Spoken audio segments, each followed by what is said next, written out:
Most people think confidence is about feeling good about yourself.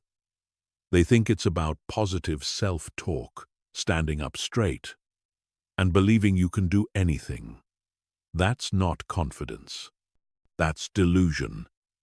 Real confidence, dangerous confidence, is something completely different. It's not about feeling anything. It's about knowing. Knowing that no matter what situation you walk into, no matter who you're dealing with, no matter what challenges come your way, you have the psychological tools and mental frameworks to handle it. Not because you're pretending to be confident, but because you've systematically built unshakable inner certainty through proven psychological techniques. Here's what most people don't understand about confidence. It's not a personality trait you're born with. It's not something some people have and others don't. Confidence is a skill, a learnable, trainable, systematic skill that operates according to specific psychological principles. And once you understand these principles, once you know how to apply them, you don't just become confident, you become dangerously confident. The kind of person who walks into any room and immediately shifts the energy. The kind of person who speaks and people listen. The kind of person who other people instinctively respect and want to follow. By the time you finish this, you will not think about confidence the same way ever again. You're going to learn the real psychology behind unshakable confidence.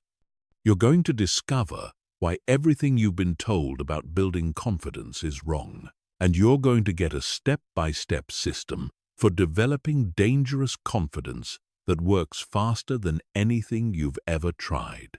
But understand this, what I'm about to share with you is not for everyone.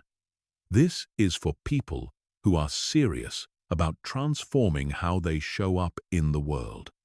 This is for people who want to operate at a level that 99% of people will never reach.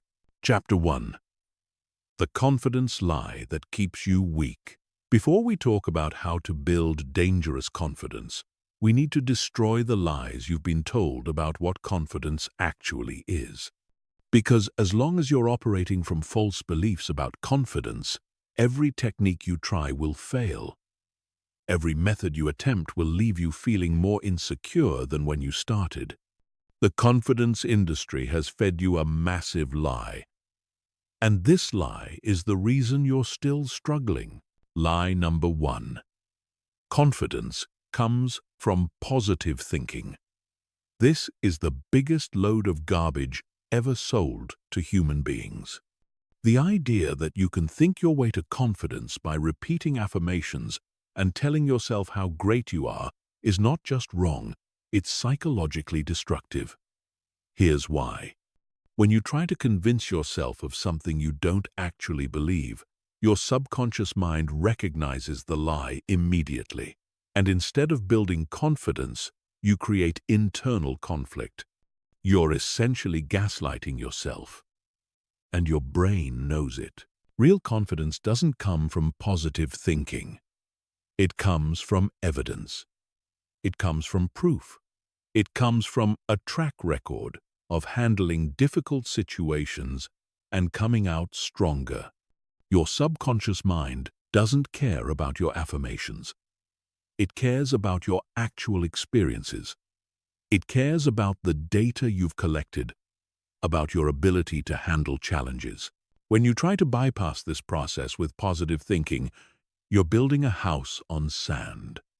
The moment you face real pressure, real challenge, real adversity, that fake confidence crumbles instantly.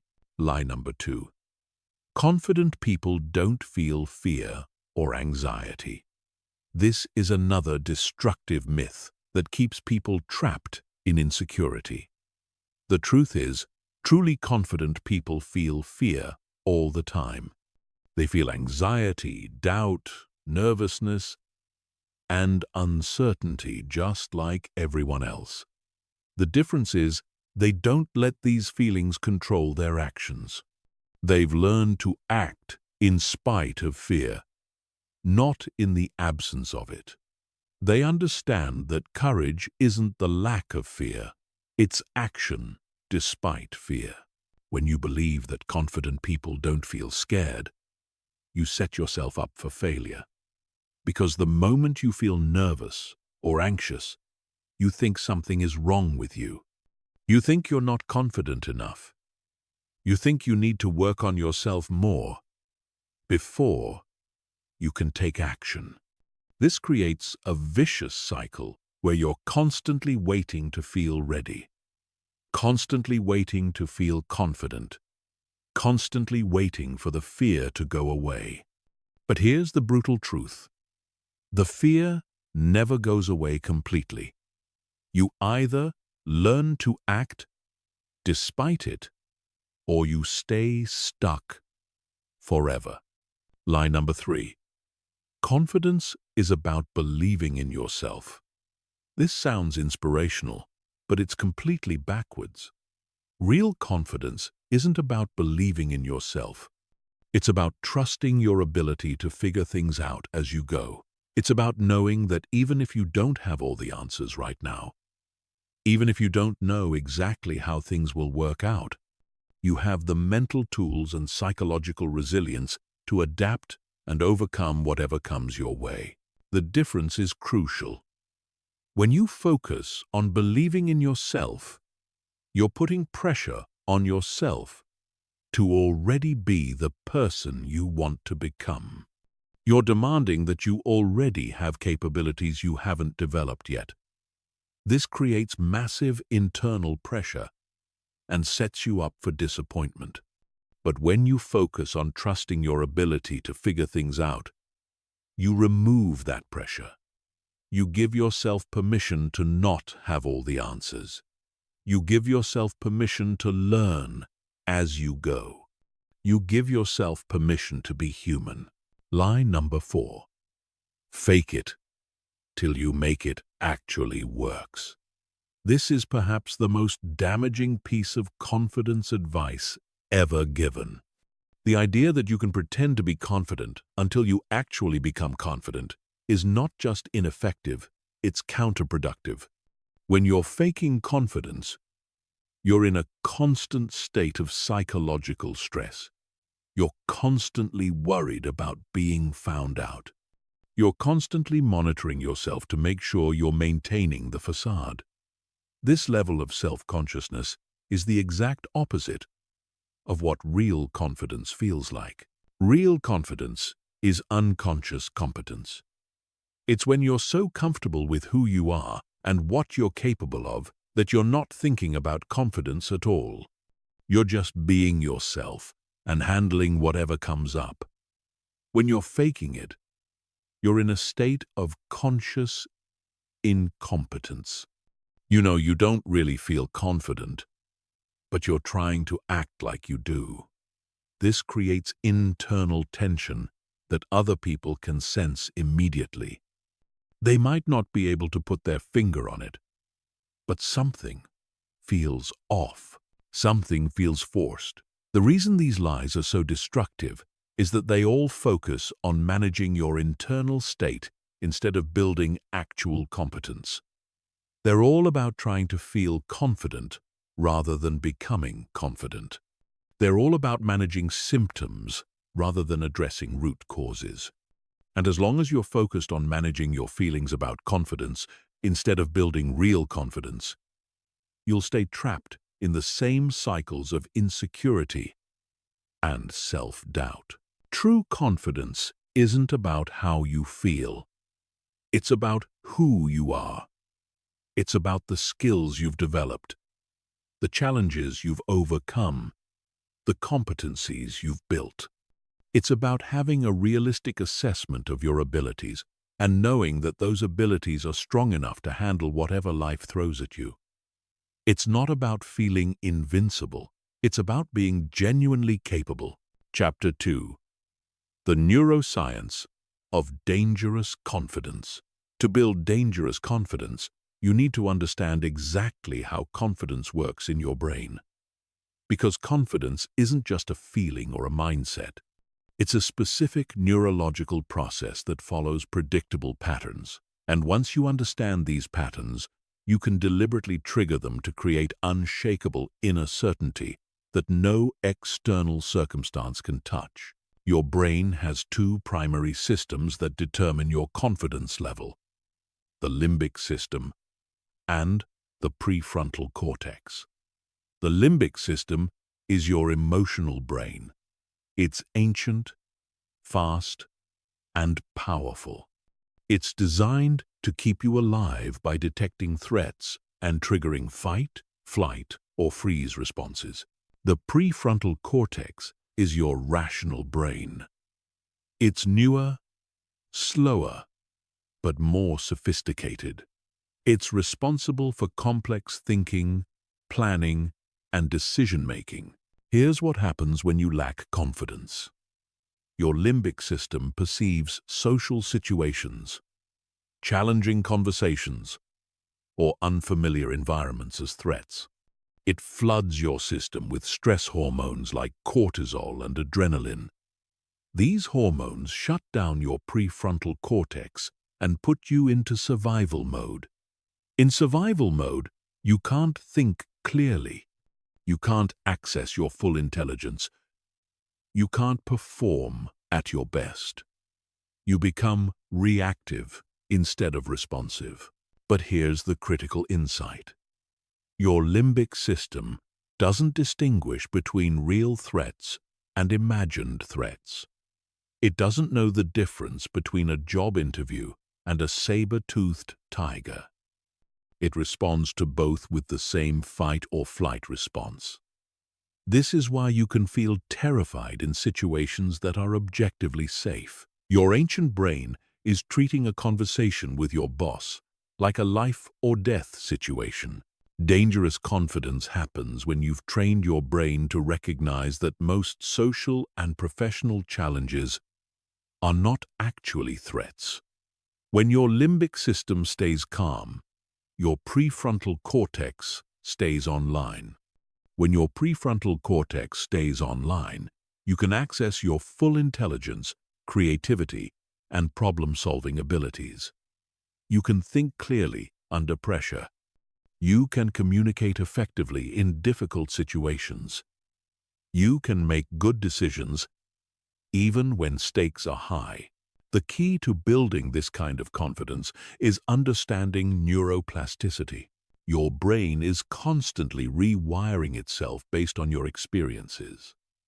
Every time you face a challenge and survive it, you're literally building new neural pathways that say, "This type of situation is manageable."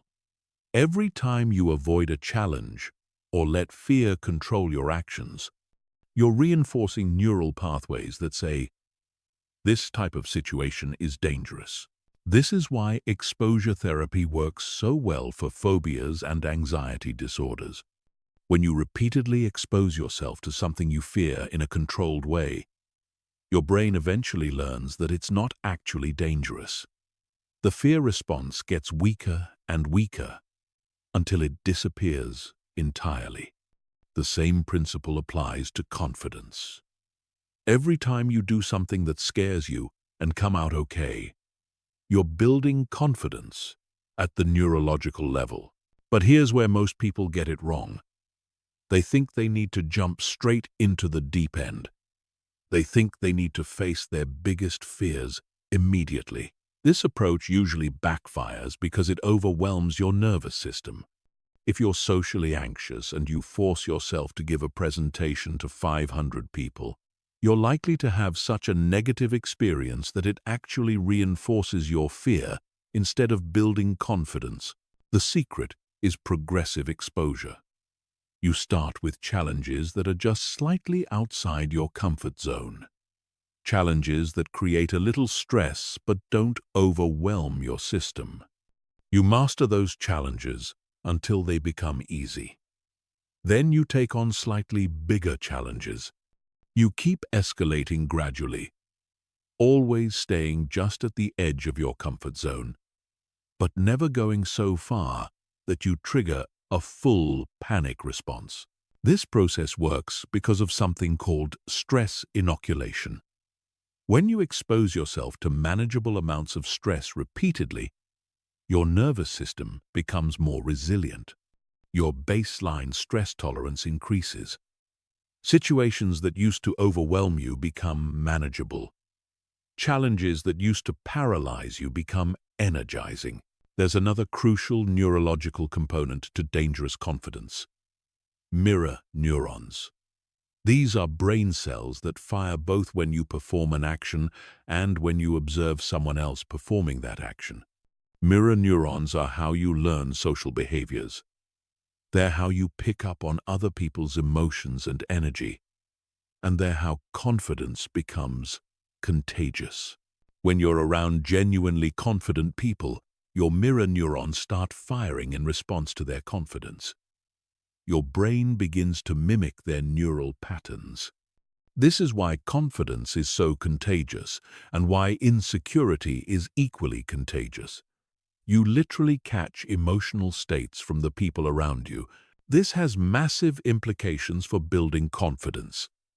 If you want to become dangerously confident, you need to immerse yourself in environments where that level of confidence is normal. You need to study confident people. Not just watch them, but really study how they think, how they move, how they speak, how they make decisions. Your mirror neurons will start adopting these patterns automatically. But here's the advanced technique. You can also use mirror neurons to program your own confidence. When you visualize yourself behaving confidently, when you mentally rehearse confident behaviors, your mirror neurons fire as if you're actually doing those things. This is why visualization is so powerful for athletes and performers. They're literally programming their brains for peak performance. The final piece of the neurological puzzle is understanding the role of dopamine in confidence. Dopamine is often called the pleasure chemical, but that's not accurate. Dopamine is actually the anticipation chemical. It gets released when you're expecting something good to happen, and it plays a crucial role in motivation and confidence. When you have a track record of success, your brain learns to expect positive outcomes. This triggers dopamine release, which makes you feel motivated and confident about taking on new challenges. But when you have a track record of failure or avoidance, your brain expects negative outcomes. This suppresses dopamine and makes you feel unmotivated and insecure. This is why building a track record of small wins is so important for confidence. Every time you succeed at something, even something small, you're training your brain to expect success. You're building positive momentum that compounds over time. You're literally rewiring your brain to default to confidence instead of insecurity. Chapter 3. The Confidence Operating System. Now that you understand the neuroscience, let's talk about the practical system for building dangerous confidence. This isn't about motivation or mindset. This is about installing a completely new operating system in your brain that automatically generates confidence in any situation. This system has 4 core components: competence stacking, social calibration, emotional regulation, and reality distortion. Competence stacking is the foundation of everything else. Most people try to build confidence by working on their self-esteem or their mindset. This is backwards. Real confidence comes from real competence. It comes from actually being good at things that matter. It comes from having genuine skills and capabilities that you can rely on when things get difficult. Here's how competence stacking works. You identify the key areas where confidence matters most in your life. Maybe it's professional situations, social interactions, romantic relationships, or leadership scenarios. For each area, you break down the specific skills and competencies that confident people in those areas possess. Then, you systematically develop those competencies through deliberate practice. For example, if you want to be confident in professional situations, some key competencies might include clear communication, strategic thinking, conflict resolution, presentation skills, networking ability, and industry expertise. You don't try to develop all of these at once. You pick one, focus on it intensely until you reach genuine competence, then move to the next one. The key is specificity. Instead of trying to become more confident at work, you focus on becoming genuinely excellent at specific skills that generate confidence in work environments. Instead of trying to become more socially confident, you focus on developing specific social skills like reading body language, starting conversations, telling engaging stories, and managing group dynamics. This approach works because your subconscious mind can't argue with genuine competence. When you know you're actually good at something, when you have proof of your abilities, confidence happens automatically. You don't have to convince yourself of anything. You don't have to fake anything. You just know what you're capable of. And that knowledge creates unshakable inner certainty. Social calibration is the second component. This is your ability to read social situations accurately and respond appropriately. Most people who struggle with confidence have poor social calibration. They either completely misread social dynamics, or they're so worried about how they're being perceived that they can't focus on what's actually happening around them. Dangerous confidence requires exquisite social calibration. You need to be able to walk into any room and quickly assess the social dynamics, the power structures, the unspoken rules, and the emotional undercurrents. You need to understand not just what people are saying, but what they're really communicating. You need to pick up on subtle social cues that most people miss completely. This skill develops through focused attention and practice.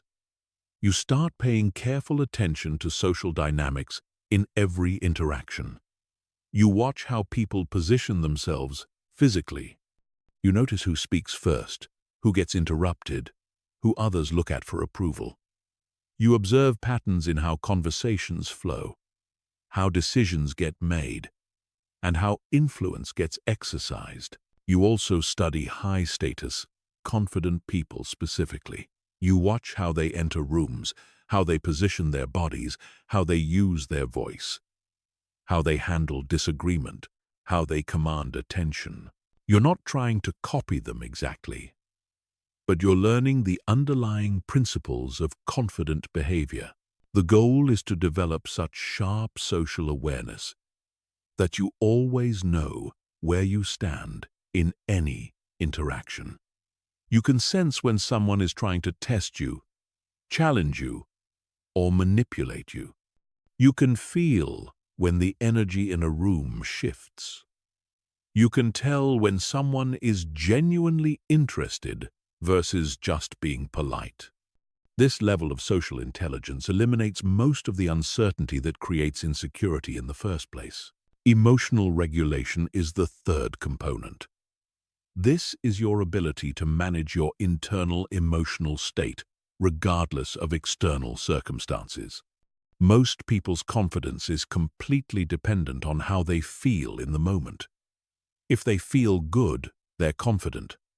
If they feel anxious or uncertain, their confidence disappears. Dangerous confidence means your internal state is largely independent of external circumstances. You feel centered and capable whether you're being praised or criticized, whether things are going well or falling apart. whether you're in familiar territory or completely out of your depth. This doesn't mean you don't feel emotions. It means you don't let emotions control your behavior. You feel fear, but act courageously anyway. You feel uncertainty, but make decisions confidently anyway. You feel pressure, but perform calmly anyway. Emotional regulation happens through three primary mechanisms: breath control, cognitive reframing, and exposure conditioning. Breath control is the fastest way to influence your nervous system. When you control your breathing, you directly influence your heart rate, stress hormone levels, and mental clarity. Deep, slow breathing activates your parasympathetic nervous system, which is responsible for the calm, confident state you want to access. Cognitive reframing is changing how you interpret situations and events. Instead of seeing challenges as threats, you learn to see them as opportunities. Instead of seeing criticism as attacks, you learn to see them as feedback. Instead of seeing failure as proof of your inadequacy, you learn to see it as valuable data for improvement. Exposure conditioning is systematically exposing yourself to situations that trigger emotional reactivity so you can build tolerance and control. This is similar to the progressive exposure we talked about earlier, but specifically focused on emotional regulation rather than competence building. Reality distortion is the fourth and most advanced component. This is your ability to shape other people's perception of you and the situation through your presence, energy, and communication. When you master reality distortion, you don't just respond to social dynamics, you create them. You don't just adapt to the energy in the room, you set it. This might sound manipulative, but it's not about deception or control. It's about taking responsibility for the energy you bring to every interaction. It's about being so clear about who you are and what you stand for that other people naturally align with your frame of reference. Reality distortion happens through what psychologists call presence. Presence is a combination of confidence, authenticity, and focused attention that creates a magnetic effect on other people. When you have true presence, people are drawn to you. They want to hear what you have to say. They trust your judgment. They follow your lead. Presence develops through the integration of all the other components. When you have genuine competence, accurate social calibration, and strong emotional regulation, presence emerges naturally. You become someone who other people instinctively respect and want to be around. Chapter 4. Psychological Warfare. How to Destroy Self-Doubt Forever. Self-doubt is not just a feeling. It's a sophisticated psychological warfare system that your own mind uses against you. And until you understand exactly how this system works, until you can recognize its tactics and defend against them, you will never achieve dangerous confidence. Self-doubt operates like a virus in your mental operating system, constantly running background programs that sabotage your success and undermine your capabilities. The first thing you need to understand about self-doubt is that it's not rational. It doesn't operate according to logic or evidence. Self-doubt is an emotional defense mechanism that your brain developed to protect you from rejection, failure, and social exile. In ancient times, being rejected by your tribe meant death. So your brain evolved sophisticated early warning systems to detect any possibility of social rejection and trigger powerful avoidance behaviors. The problem is that this ancient survival mechanism is completely inappropriate for modern life. Your brain still treats a difficult conversation with your boss like a threat to your survival. It still responds to the possibility of failure like it's a matter of life and death. This is why self-doubt feels so intense and overwhelming. It's not just an inconvenient emotion.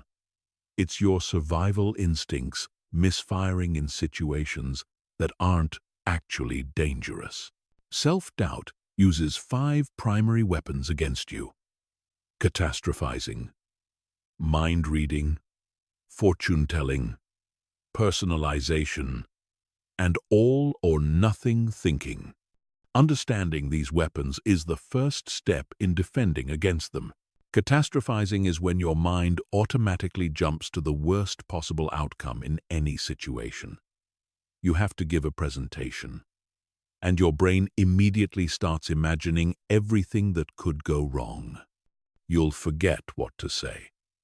The technology will malfunction. People will think you're incompetent. You'll lose your job. Your career will be ruined. Your life will fall apart. This kind of thinking is not preparation or planning. It's psychological self-sabotage. When you catastrophize, you're programming your brain to expect disaster. You're creating anxiety and stress that makes disaster more likely to actually happen. You're spending mental energy on problems that don't exist instead of focusing on performing well. Mind reading is when you assume you know what other people are thinking about you, and you always assume they're thinking something negative. You walk into a meeting and someone doesn't make eye contact, so you assume they're angry at you. You tell a joke and someone doesn't laugh, so you assume they think you're stupid. You suggest an idea and someone looks skeptical, so you assume they think you're incompetent. The reality is that you have no idea what other people are thinking most of the time. People are usually thinking about their own problems, their own challenges, their own lives. They're not sitting around analyzing your every move and finding you lacking. But self-doubt convinces you that everyone is constantly judging you and finding you deficient. Fortune-telling is when you predict negative outcomes with absolute certainty, even though you have no way of knowing what will actually happen. You decide not to apply for a promotion because you know you won't get it. You don't ask someone out because you know they'll reject you. You don't start a business because you know it will fail. This kind of thinking is not wisdom or realistic planning. It's self-fulfilling prophecy. When you predict failure with certainty, you either don't try at all or you try half-heartedly. Either way, you guarantee the negative outcome you predicted. Personalization is when you take responsibility for things that have nothing to do with you. Someone is in a bad mood, and you assume it's because of something you did. A project doesn't go well, and you blame yourself even though there were multiple factors involved. A conversation feels awkward, and you decide it's because you're socially incompetent. This kind of thinking gives you a false sense of control by making you the center of everything that goes wrong. But it also creates enormous psychological pressure and unnecessary guilt. Most of what happens around you has nothing to do with you. People have their own lives, their own problems, their own moods that exist completely independently of your actions. All or nothing thinking is when you see everything in black and white terms. You're either a complete success or a total failure. You either perform perfectly or you're incompetent.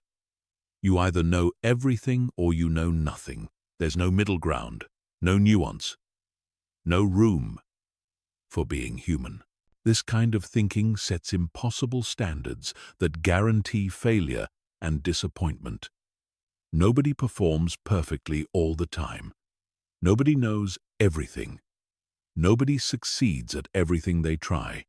When you demand perfection from yourself, you're setting yourself up for constant self-criticism and diminished confidence. The reason these weapons are so effective is that they all contain a grain of truth.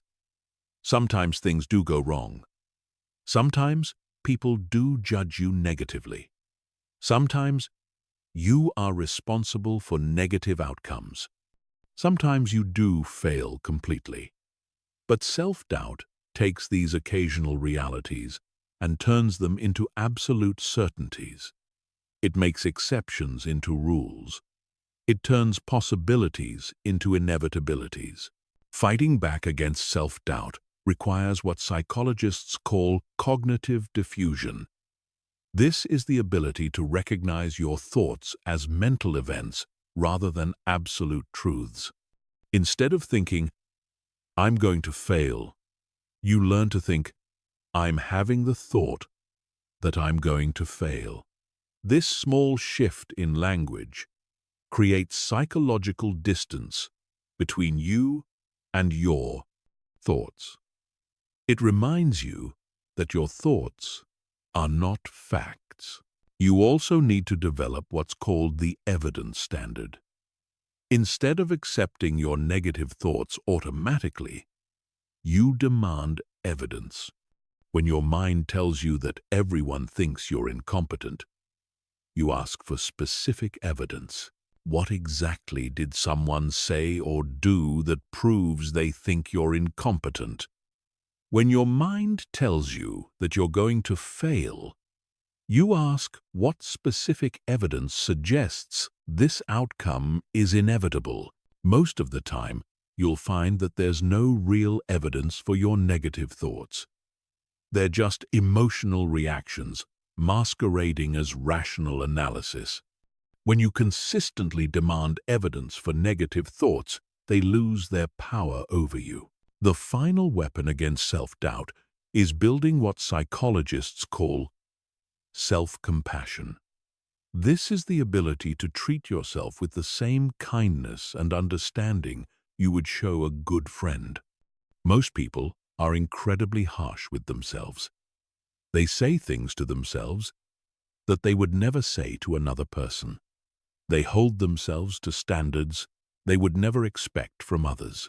Self-compassion doesn't mean lowering your standards or accepting mediocrity. It means recognizing that you're human, that you're learning, that you're doing your best with the resources and knowledge you have right now. It means understanding that mistakes and failures are part of the learning process, not evidence of your fundamental inadequacy. When you develop genuine self-compassion, self-doubt loses most of its power. You stop treating every mistake as proof that you're not good enough. You stop interpreting every challenge as evidence that you don't belong. You start seeing setbacks as temporary situations rather than permanent character flaws. Chapter 5. The Alpha Presence Blueprint. Presence is the ultimate expression of dangerous confidence. It's not just about feeling confident internally. It's about projecting confidence so powerfully that other people feel it immediately. When you master presence, you don't have to tell people you're confident. They can sense it the moment you walk into a room. They can feel it in your energy, see it in your posture, hear it in your voice.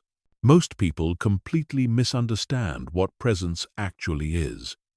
They think it's about being loud, aggressive, or dominating. They think it's about taking up space or commanding attention through force. This is not presence. This is insecurity, masquerading as confidence. Real presence is calm, centered, and completely secure. It doesn't need to prove anything to anyone. Presence operates on 4 levels: physical, vocal, emotional, and mental. You need to master all 4 levels to create the kind of magnetic presence that draws people to you and makes them instinctively respect your authority. Physical presence starts with your relationship to gravity. Most people fight gravity. They hold tension in their shoulders, clench their jaws, tighten their stomachs.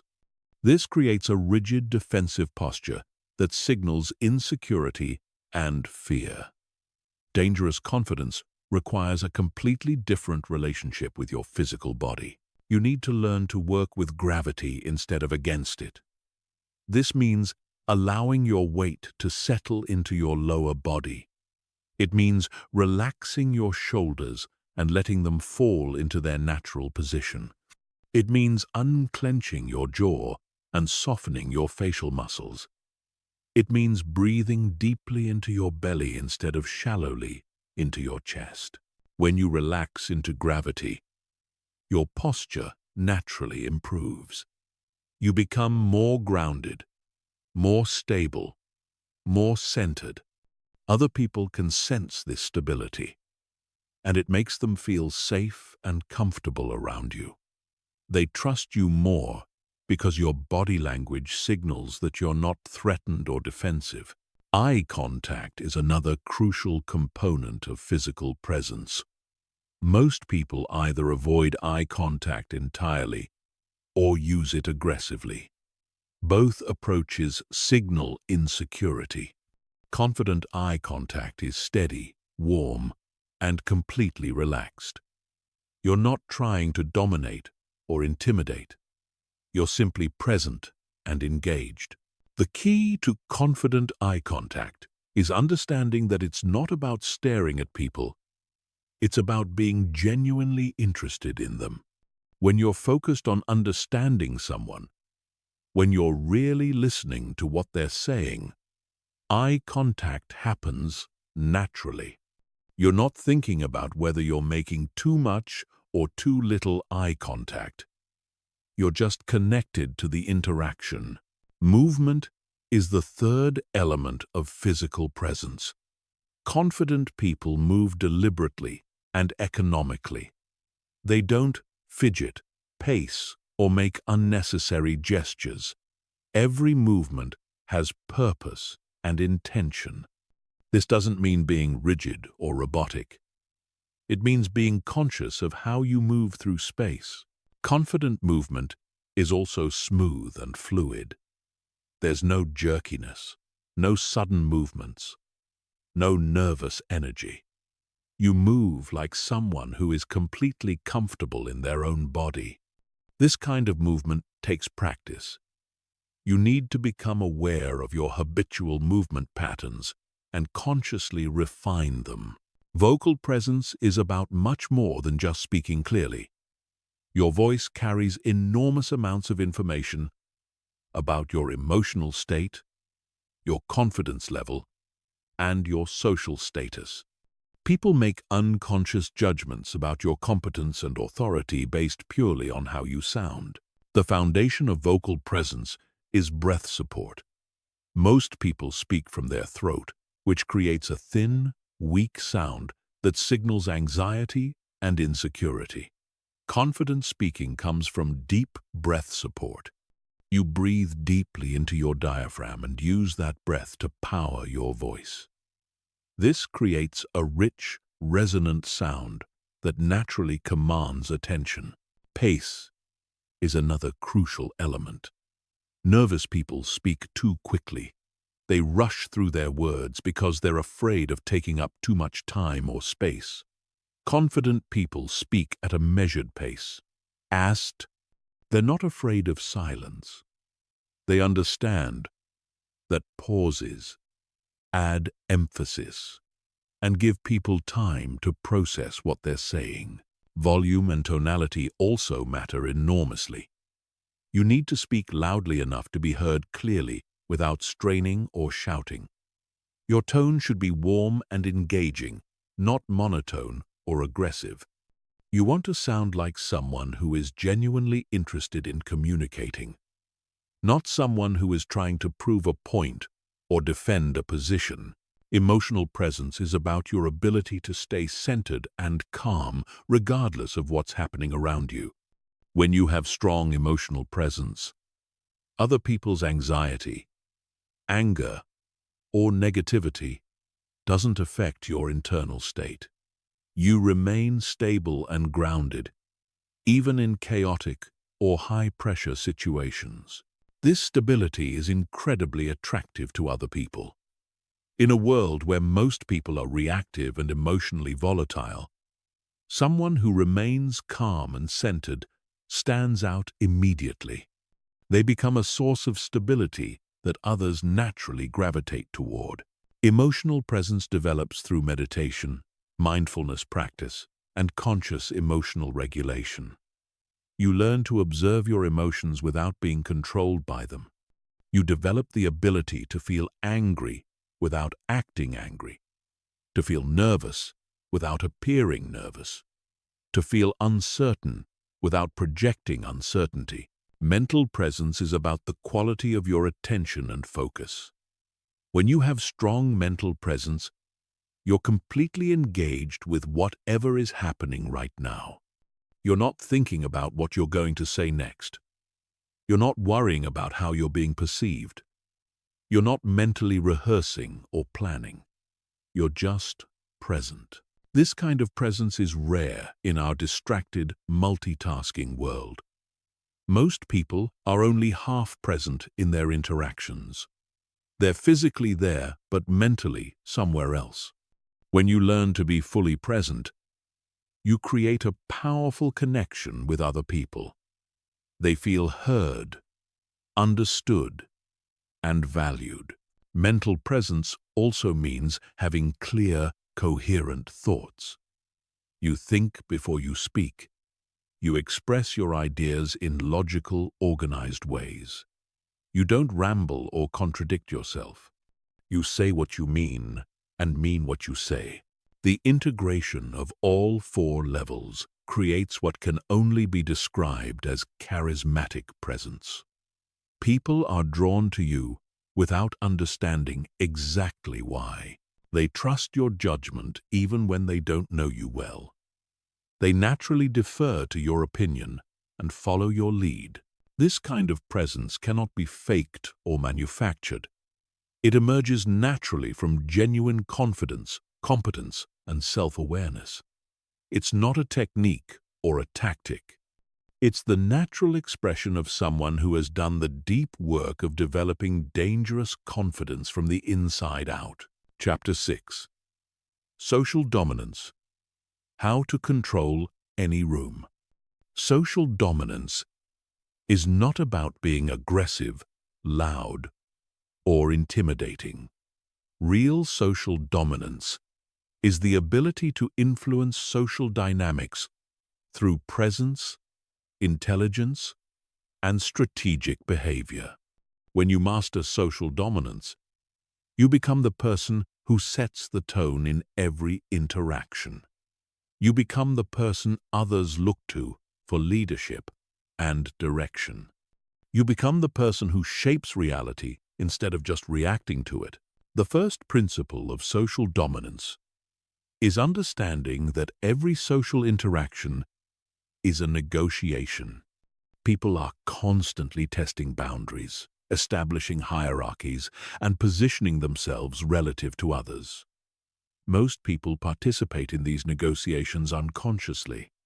They react emotionally to social challenges instead of responding strategically.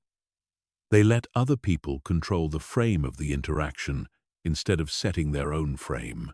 Dangerous confidence means you participate in social negotiations consciously and strategically.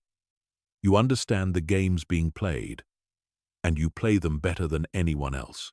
You don't get offended or defensive when someone tests you.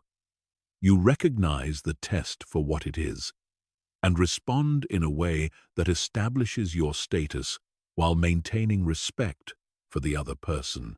Frame control is the master skill of social dominance.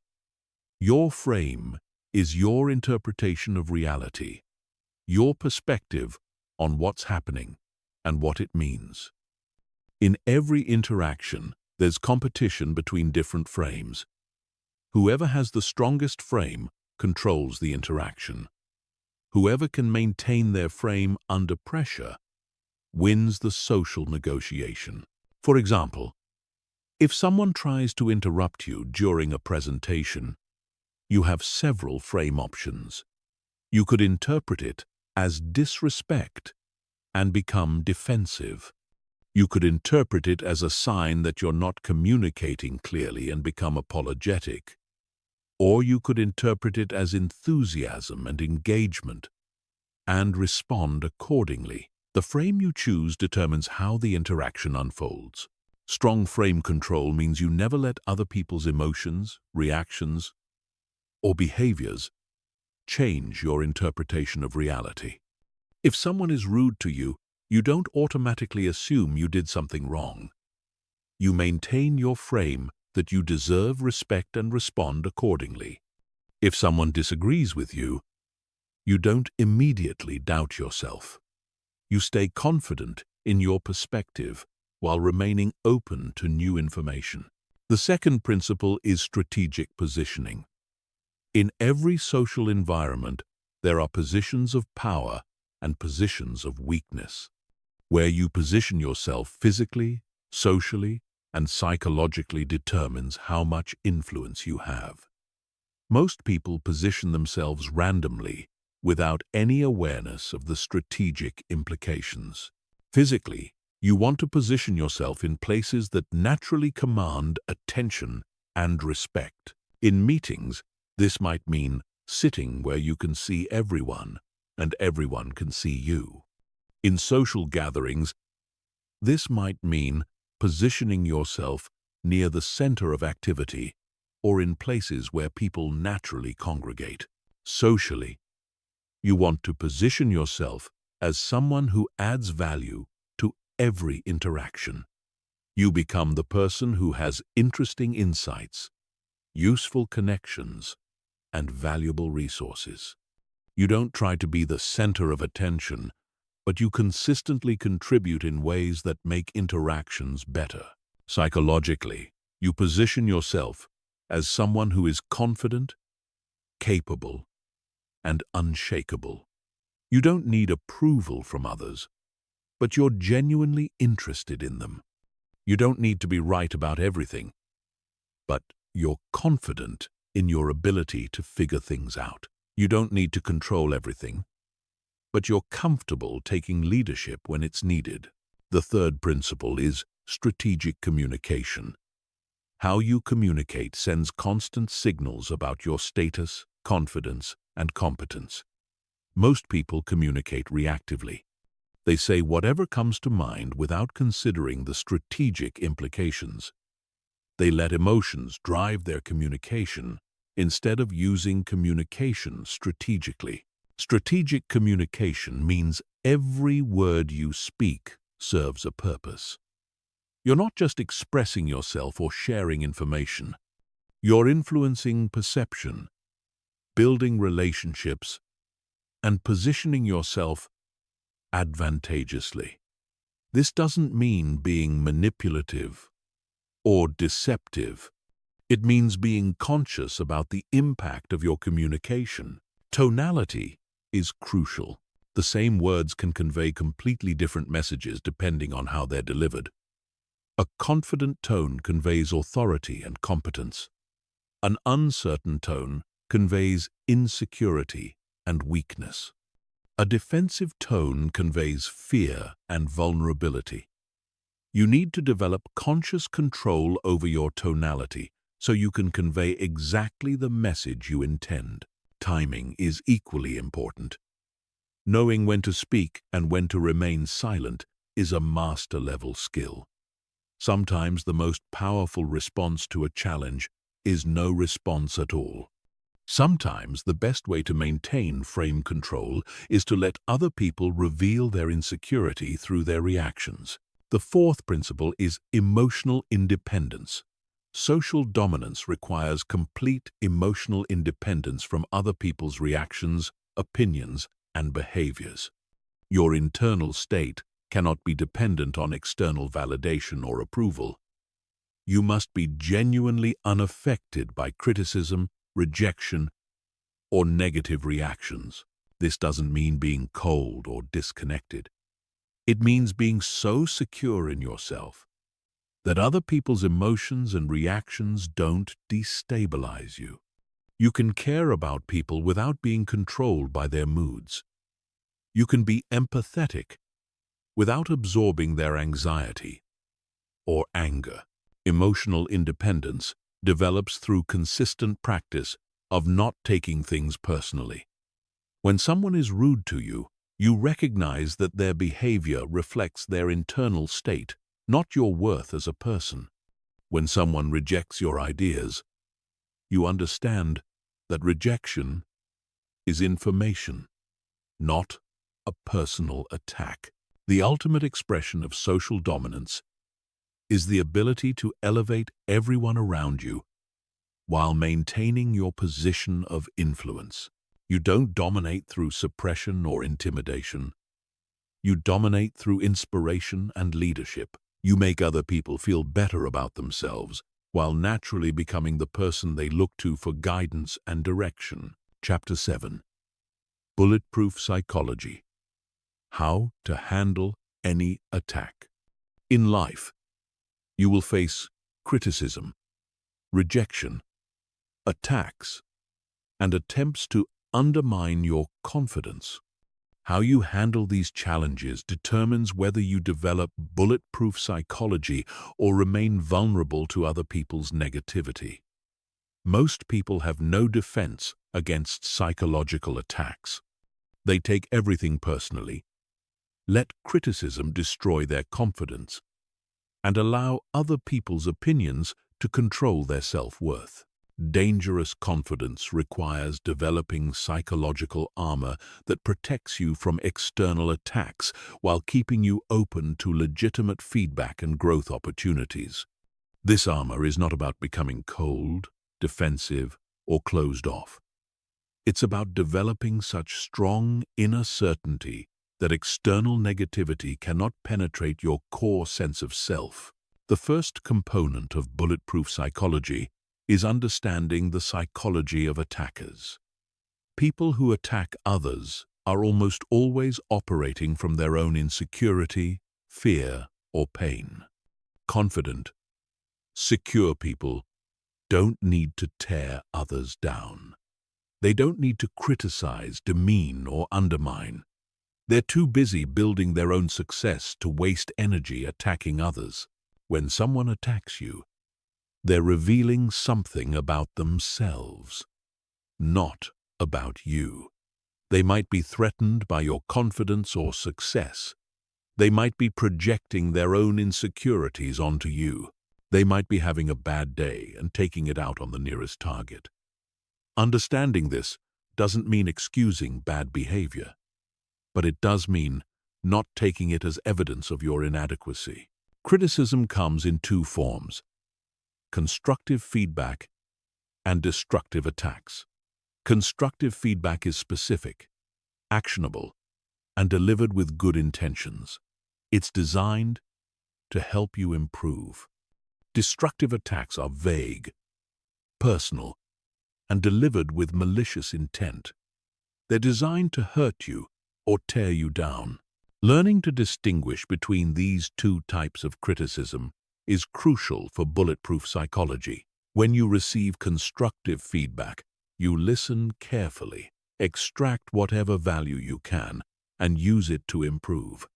When you face destructive attacks, you recognize them for what they are and refuse to let them affect your self-worth. The second component is developing what psychologists call cognitive immunity. This is your ability to evaluate information objectively instead of accepting it automatically. Most people have no cognitive immunity. They believe whatever they hear about themselves, especially if it's negative. They internalize criticism without questioning its validity or source. Cognitive immunity means subjecting all external input to rigorous evaluation. When someone criticizes you, you ask yourself, is this person qualified to judge this aspect of my life? Do they have my best interests at heart? Is their criticism specific and actionable, or vague and destructive? Is there evidence to support their claims, or are they making unfounded assertions? This evaluation process protects you from internalizing false or unfair criticism while remaining open to legitimate feedback. You develop the ability to take what's useful and discard what's harmful. You become like a sophisticated filter system that only allows valuable information to reach your core sense of self. The third component is emotional detachment from outcomes. Bulletproof psychology requires accepting that you cannot control other people's reactions, opinions, or behaviors. You can only control your own actions and responses. When you become emotionally attached to specific outcomes, you make yourself vulnerable to disappointment and manipulation. This doesn't mean not caring about results or becoming apathetic.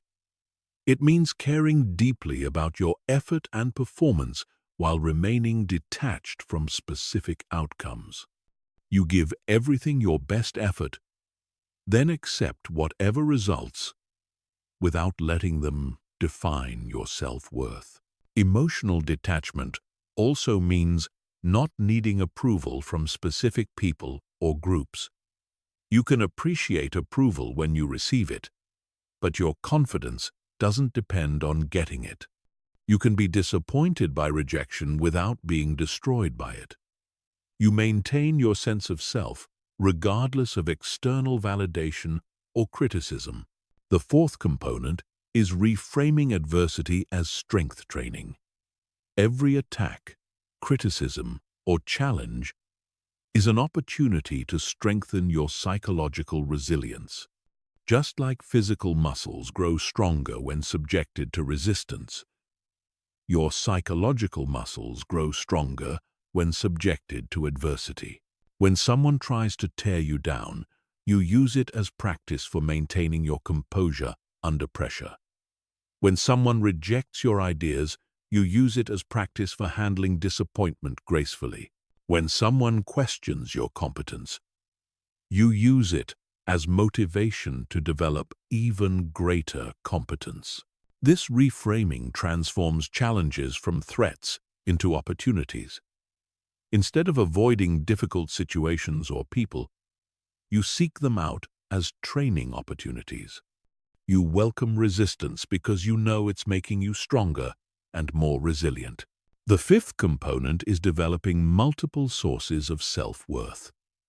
Most people derive their confidence from one or two sources: their job, their relationship, their appearance, or their achievements.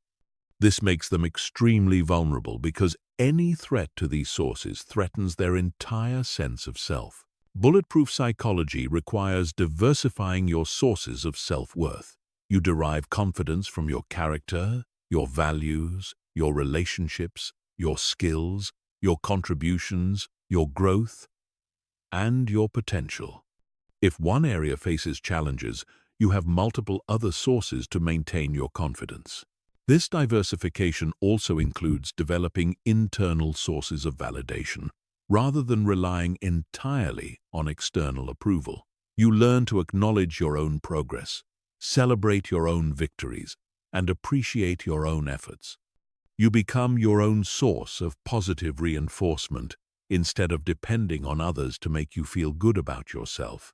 The final component is building what military psychologists call stress inoculation. This is deliberately exposing yourself to manageable levels of stress, criticism, and adversity, so you build tolerance and resilience. If you only operate in comfortable, supportive environments, you remain vulnerable to any unexpected challenges. Stress inoculation means gradually exposing yourself to more difficult situations, challenging conversations, and potentially critical audiences. You start with manageable challenges and gradually increase the difficulty as your tolerance grows. This process builds genuine confidence based on proven ability to handle adversity. Chapter 8. High-Pressure Performance. Confidence under fire. The true test of dangerous confidence is how you perform under pressure. Anyone can feel confident in comfortable, familiar situations. But real confidence means maintaining your composure, clarity, and capability when stakes are high, time is limited, and everything is on the line. This is where most people's confidence crumbles, but it's where truly confident people shine brightest. High-pressure situations reveal who you really are. They strip away pretense, expose weaknesses, and demand authentic competence. You cannot fake your way through genuine pressure. You cannot rely on superficial confidence techniques when everything matters. You need deep, unshakable inner certainty that has been tested and proven through experience. The psychology of pressure is fascinating and predictable. When stakes increase, your nervous system activates the same ancient survival mechanisms that kept your ancestors alive. Your body floods with stress hormones. Your heart rate increases. Your breathing becomes shallow. Your attention narrows. Your prefrontal cortex, responsible for complex thinking and decision-making, begins to shut down. For most people, this physiological response is devastating. They become reactive instead of strategic. They make poor decisions because they cannot think clearly. They communicate poorly because they cannot access their full intelligence. They perform below their capabilities because their nervous system is fighting against them. But pressure can also be performance-enhancing if you know how to work with it instead of against it. The same physiological arousal that destroys some people's performance can sharpen focus, increase energy, and enhance performance for others. The difference is not in the intensity of the response, but in how you interpret and channel it. The first principle of high-pressure performance is reframing arousal as excitement rather than anxiety. The physiological symptoms of excitement and anxiety are nearly identical: increased heart rate, heightened alertness, and elevated energy. The difference is purely psychological. When you interpret arousal as excitement, it enhances performance. When you interpret it as anxiety, it impairs performance. This reframing requires conscious practice. When you feel your heart racing before an important presentation, instead of thinking, "I'm nervous and something might go wrong," you think, "I'm excited and ready to perform." This simple cognitive shift changes your relationship with pressure from adversarial to collaborative. The second principle is developing what athletes call the zone state. This is a psychological state where you are completely absorbed in the present moment, performing at peak capacity with minimal conscious effort. In the zone, self-doubt disappears. Fear vanishes. You are purely focused on execution. The zone state has specific characteristics that you can learn to cultivate. Time perception shifts. Difficult tasks feel effortless. Self-consciousness disappears. Performance becomes automatic. You stop thinking about what you're doing and just do it with complete confidence and capability. Accessing the zone requires 3 elements: clear objectives, immediate feedback, and balanced challenge. You need to know exactly what you're trying to accomplish. You need real-time information about how you're performing, and the challenge level needs to be neither too easy nor too difficult, but perfectly matched to your current capabilities. The third principle is preparation that builds unshakable confidence. Most people prepare by trying to memorize information or rehearse specific responses. This type of preparation actually increases anxiety because it makes you rigid and dependent on specific conditions. When anything changes, your preparation becomes useless and your confidence evaporates. Effective preparation focuses on developing adaptive capability rather than specific responses. Instead of memorizing exactly what you'll say, you become so knowledgeable about your topic that you can discuss it fluently from any angle. Instead of rehearsing specific scenarios, you develop general skills that apply to any situation. This type of preparation builds what psychologists call self-efficacy, confidence in your ability to handle whatever comes up. You're not confident because you know exactly what will happen. You're confident because you know you can adapt to whatever does happen. The fourth principle is breath control as the foundation of everything else. Your breathing directly controls your nervous system activation. When you breathe slowly and deeply, you activate your parasympathetic nervous system, which promotes calm, clear thinking. When you breathe quickly and shallowly, you activate your sympathetic nervous system, which triggers stress responses. Most people completely ignore their breathing when pressure increases. They let their breathing become rapid and shallow, which amplifies their stress response and impairs their performance. Learning to control your breathing under pressure is like having a remote control for your nervous system. Effective breathing for high-pressure performance involves deep diaphragmatic breathing with extended exhales. You breathe in for 4 counts, hold for 4 counts, and exhale for 6 counts. This pattern quickly shifts your nervous system into a calm, focused state that enhances rather than impairs performance.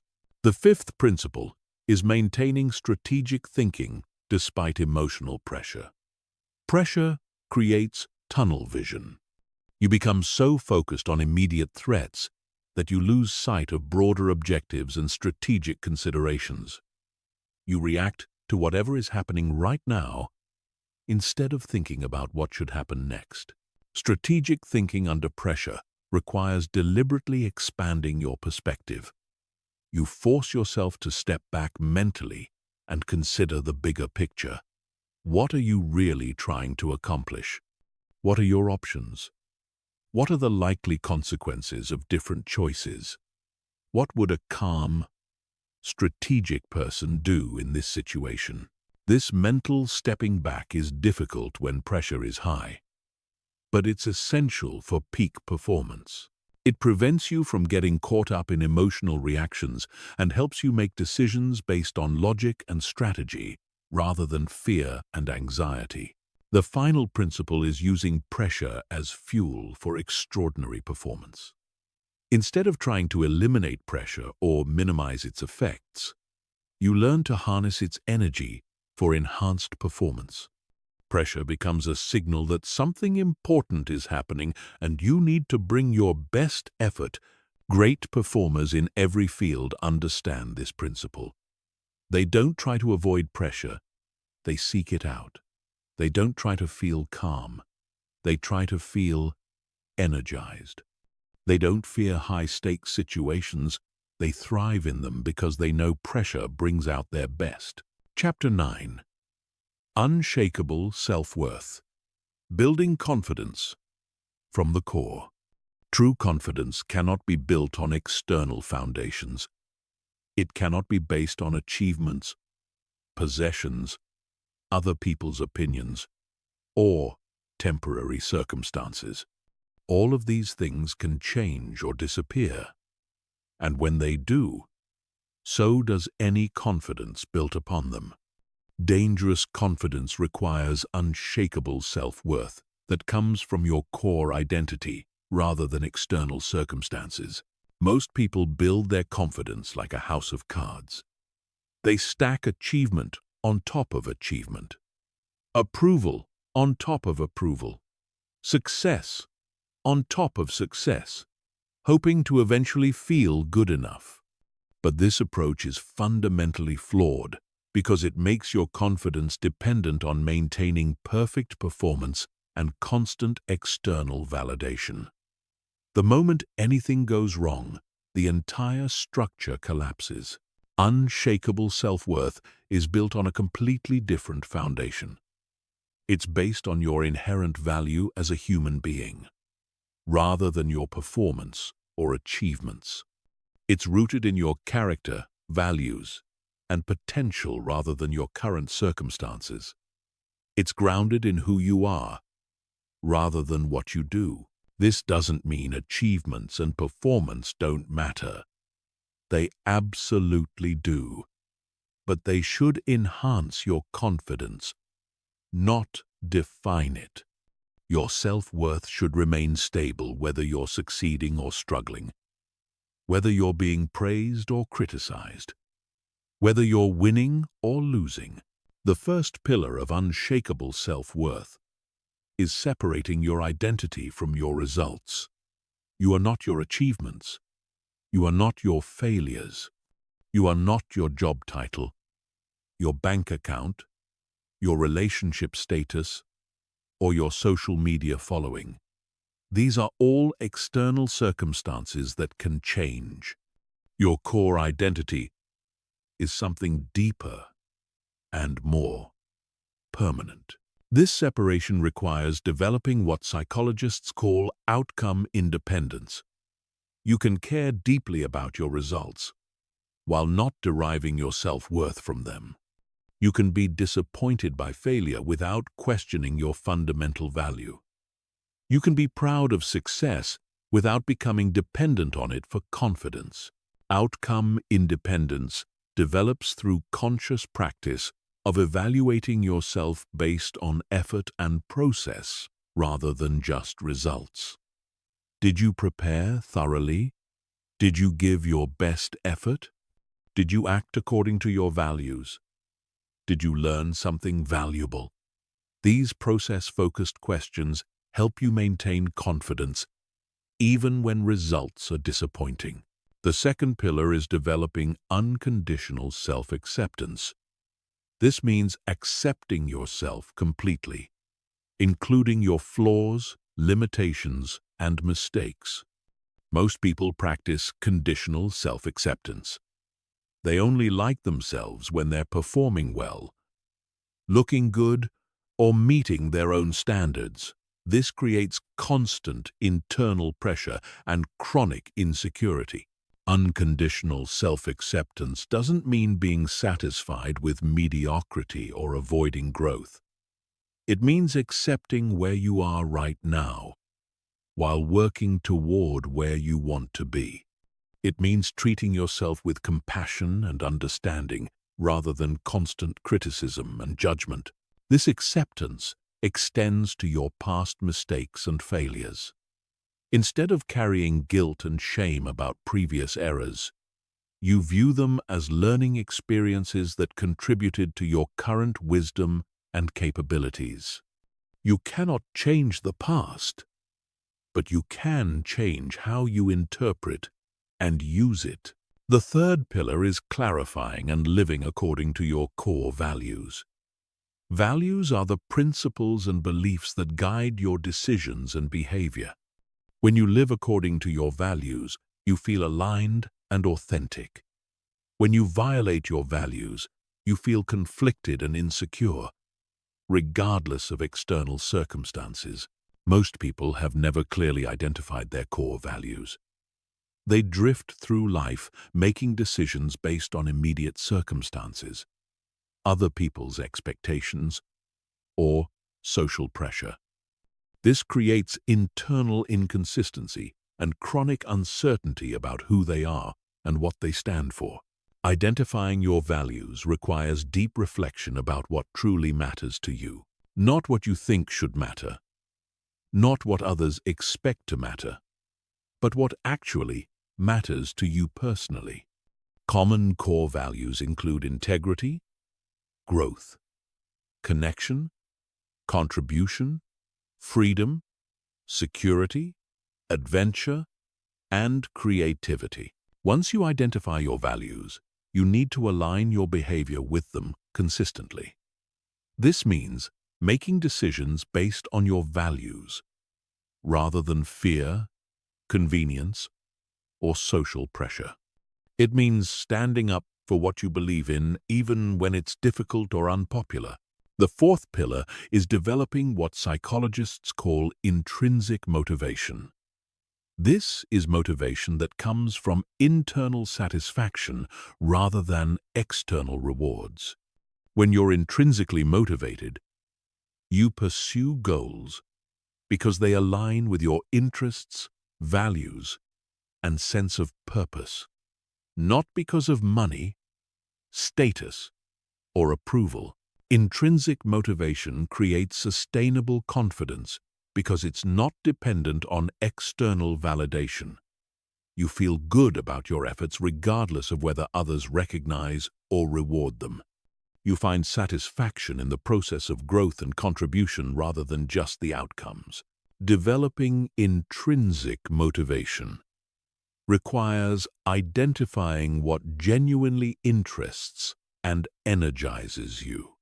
What activities make you lose track of time? What challenges excite rather than stress you? What contributions make you feel meaningful and valuable? These are clues to your intrinsic motivations. The fifth pillar is building what resilience researchers call anti-fragility. This is the ability to not just survive adversity, but to grow stronger because of it. Most people are fragile in the face of challenges. Adversity breaks them down and diminishes their confidence. Some people are resilient. They bounce back from adversity to their previous level of confidence. But anti-fragile people actually benefit from adversity. Challenges make them stronger, more capable, and more confident. They don't just recover from setbacks. They use setbacks as opportunities for growth and development. Anti-fragility develops through deliberately seeking challenges that stretch your capabilities and force you to grow. Instead of avoiding difficult situations, you embrace them as opportunities to build strength and resilience. Instead of viewing failure as evidence of inadequacy, you view it as valuable feedback and learning opportunity. The final pillar is developing what spiritual traditions call presence or mindfulness. This is the ability to be fully engaged with the present moment, rather than lost in thoughts about the past or future. When you're truly present, self-doubt disappears, because self-doubt always involves thoughts about past failures or future disasters. Presence also connects you with your authentic self beneath all the social roles, expectations, and conditioning. In moments of true presence, you access a deep sense of being that is inherently confident and capable. This presence-based confidence is unshakable because it's not based on anything that can be taken away. Chapter 10. Mental Bulletproofing. Building Unbreakable Psychology. The final stage of developing dangerous confidence is mental bulletproofing. This is the process of building psychological resilience so strong that nothing can break your spirit, shake your confidence, or derail your progress. Mental bulletproofing goes beyond just handling challenges well. It means becoming the type of person who actually thrives under pressure and grows stronger through adversity. Mental bulletproofing is not about becoming emotionally numb or disconnected. It's about developing such strong psychological foundations that you can feel emotions fully while never being controlled by them. You can experience disappointment without becoming discouraged. You can feel fear without becoming paralyzed. You can face uncertainty without becoming anxious. The first element of mental bulletproofing is developing what psychologists call psychological flexibility. This is your ability to adapt your thinking and behavior to changing circumstances. while maintaining your core identity and values. Most people are psychologically rigid. They have fixed ways of thinking and behaving that work in some situations but fail in others. Psychological flexibility means having multiple strategies for any situation. If one approach doesn't work, you can quickly shift to another without losing confidence or becoming frustrated. You view challenges as puzzles to solve rather than threats to survive. You maintain curiosity and creativity even under pressure. This flexibility develops through deliberately exposing yourself to diverse experiences and perspectives. You seek out situations that challenge your assumptions and force you to think differently. You actively learn from people who have different backgrounds, beliefs, and approaches than you do. The second element is building what military psychologists call stress tolerance. This is your capacity to maintain peak performance under increasingly difficult conditions. Most people have very low stress tolerance. Small pressures throw them off balance and impair their thinking and decision-making. Stress tolerance builds through progressive exposure to increasingly challenging situations. You start with manageable stress and gradually increase the intensity as your capacity grows. This is similar to physical fitness training, where you progressively increase weight or difficulty to build strength and endurance. The key is staying just at the edge of your current capacity without overwhelming your system. If you take on too much stress too quickly, you can actually decrease your tolerance and create trauma. But if you consistently challenge yourself at the right level, your stress tolerance expands dramatically. The third element is developing what philosophers call existential confidence. This is confidence in your ability to create meaning and purpose, regardless of external circumstances. Most people derive their sense of meaning from external sources: their job, their relationships, their achievements, their social status. Existential confidence means you can find meaning and purpose even when external circumstances are difficult or uncertain. You understand that meaning is something you create rather than something you find. You take responsibility for your own sense of purpose rather than depending on others to provide it. This type of confidence is particularly important during major life transitions, setbacks, or periods of uncertainty. When external sources of meaning disappear or change, you maintain your sense of direction and purpose because it comes from within rather than from circumstances. The fourth element is building what positive psychologists call learned optimism. This is the ability to maintain hope and positive expectations even in the face of setbacks and challenges. Learned optimism is not naive positivity or denial of reality. It's a realistic but hopeful perspective that focuses on possibilities and solutions rather than problems and limitations. Learned optimism involves developing specific thinking patterns that support resilience and confidence. When bad things happen, you view them as temporary rather than permanent, specific rather than global, and external rather than personal. When good things happen, you view them as permanent, global, and personal. These thinking patterns aren't just feel-good techniques. They're based on decades of research showing that optimistic thinking patterns lead to better performance, better health, better relationships, and greater resilience in the face of adversity. The fifth element is developing what spiritual traditions call equanimity. This is the ability to remain calm and centered, regardless of whether circumstances are pleasant or unpleasant, successful or challenging, praised or criticized. Equanimity doesn't mean being indifferent or disconnected. It means being fully engaged while remaining emotionally balanced. Equanimity develops through meditation, mindfulness practice, and conscious observation of your emotional reactions. You learn to witness your emotions without being overwhelmed by them.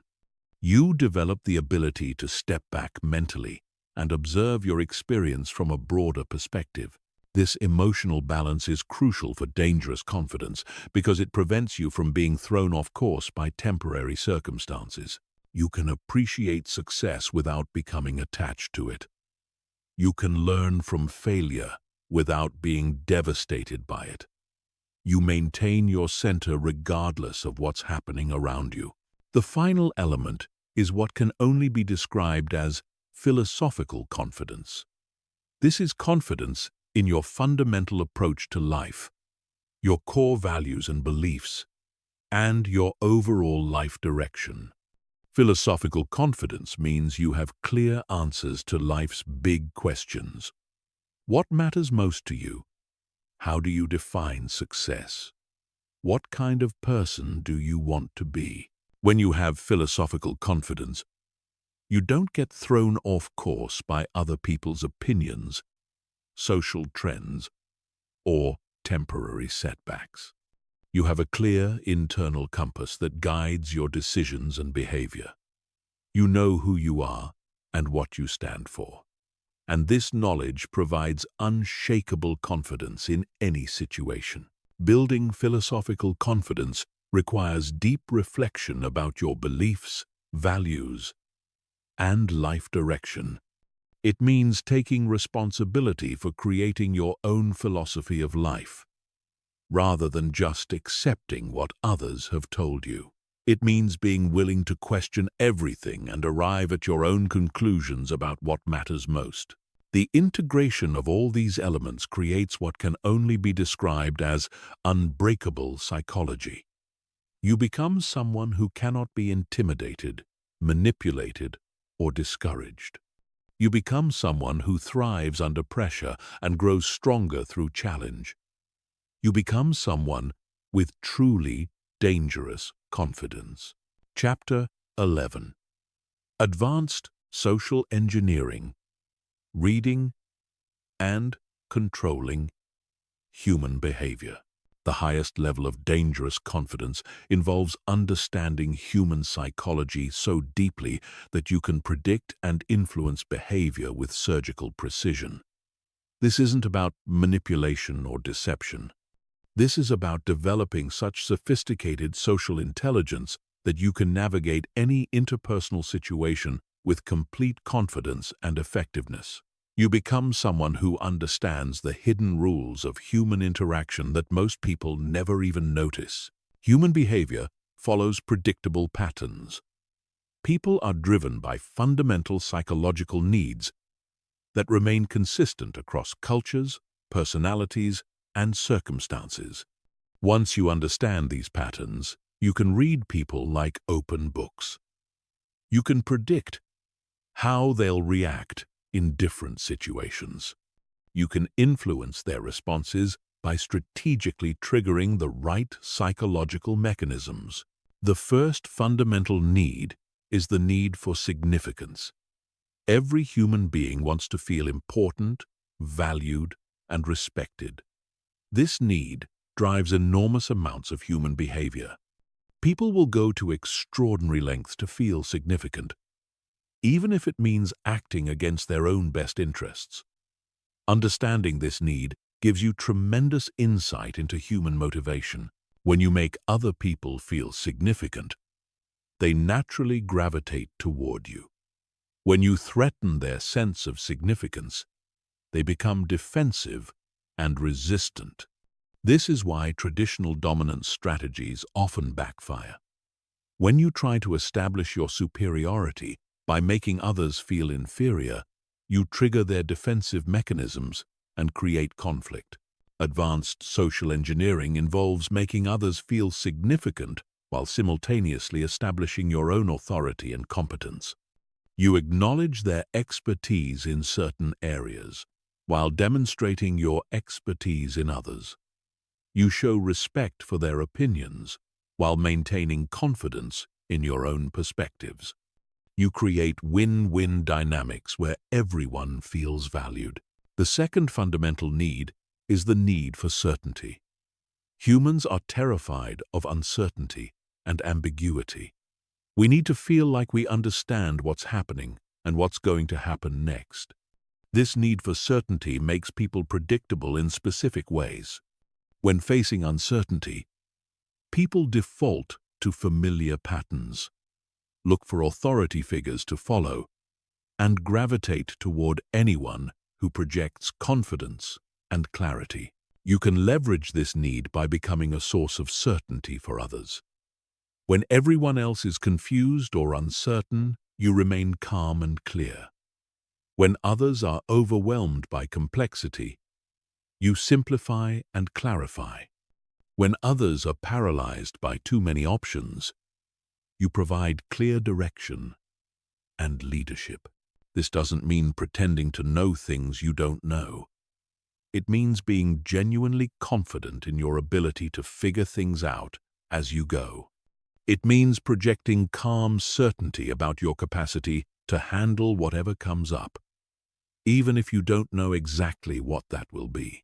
The third fundamental need is the need for connection. Humans are social creatures who need to feel understood, accepted, and valued by others. This need drives most social behavior and creates predictable patterns you can learn to recognize and influence. People connect most strongly with others who demonstrate genuine understanding and acceptance. This happens through what psychologists call mirroring and matching. When you subtly match someone's communication style, energy level, and emotional state, they feel understood at a subconscious level. They experience you as being similar to them, which triggers natural bonding mechanisms. Advanced mirroring goes beyond just copying someone's body language or speaking patterns. It involves understanding their underlying values, motivations, and worldview, then communicating in ways that resonate with their deeper psychological needs. You become fluent in multiple communication styles, so you can connect authentically with different personality types. The fourth fundamental need is the need for growth and contribution. Humans need to feel like they're developing, progressing, and making meaningful contributions to something larger than themselves. This need creates opportunities for influence because people are naturally drawn to others who can help them grow or provide opportunities for meaningful contribution. When you position yourself as someone who can facilitate others' growth or provide opportunities for meaningful contribution, you become extremely influential. People want to be around you because you help them become better versions of themselves.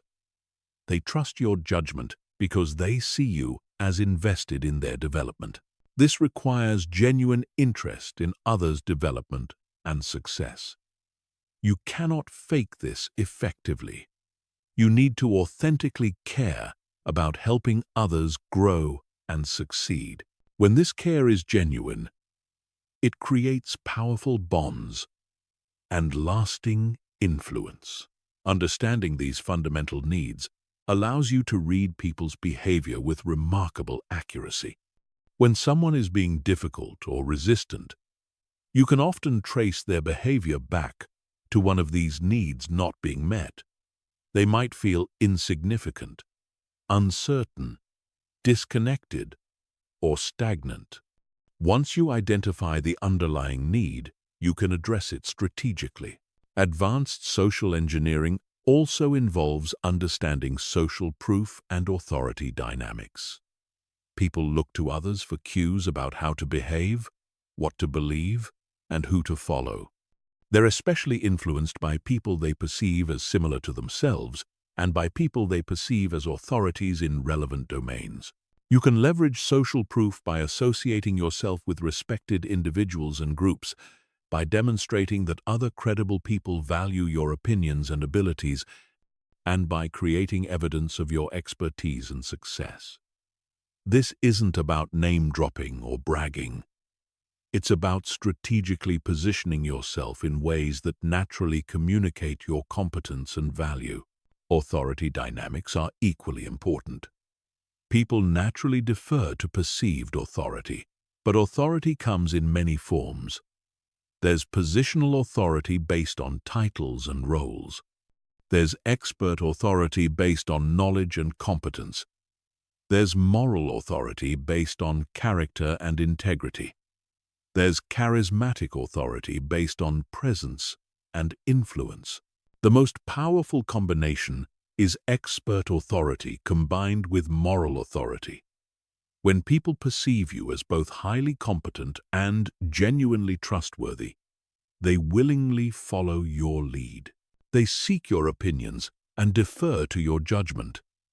They become advocates for your ideas and supporters of your initiatives. Building this type of authority requires consistent demonstration of competence coupled with unwavering integrity. You must be genuinely good at what you do, and you must consistently act in ways that align with your stated values. Any inconsistency between your words and actions undermines your authority and credibility.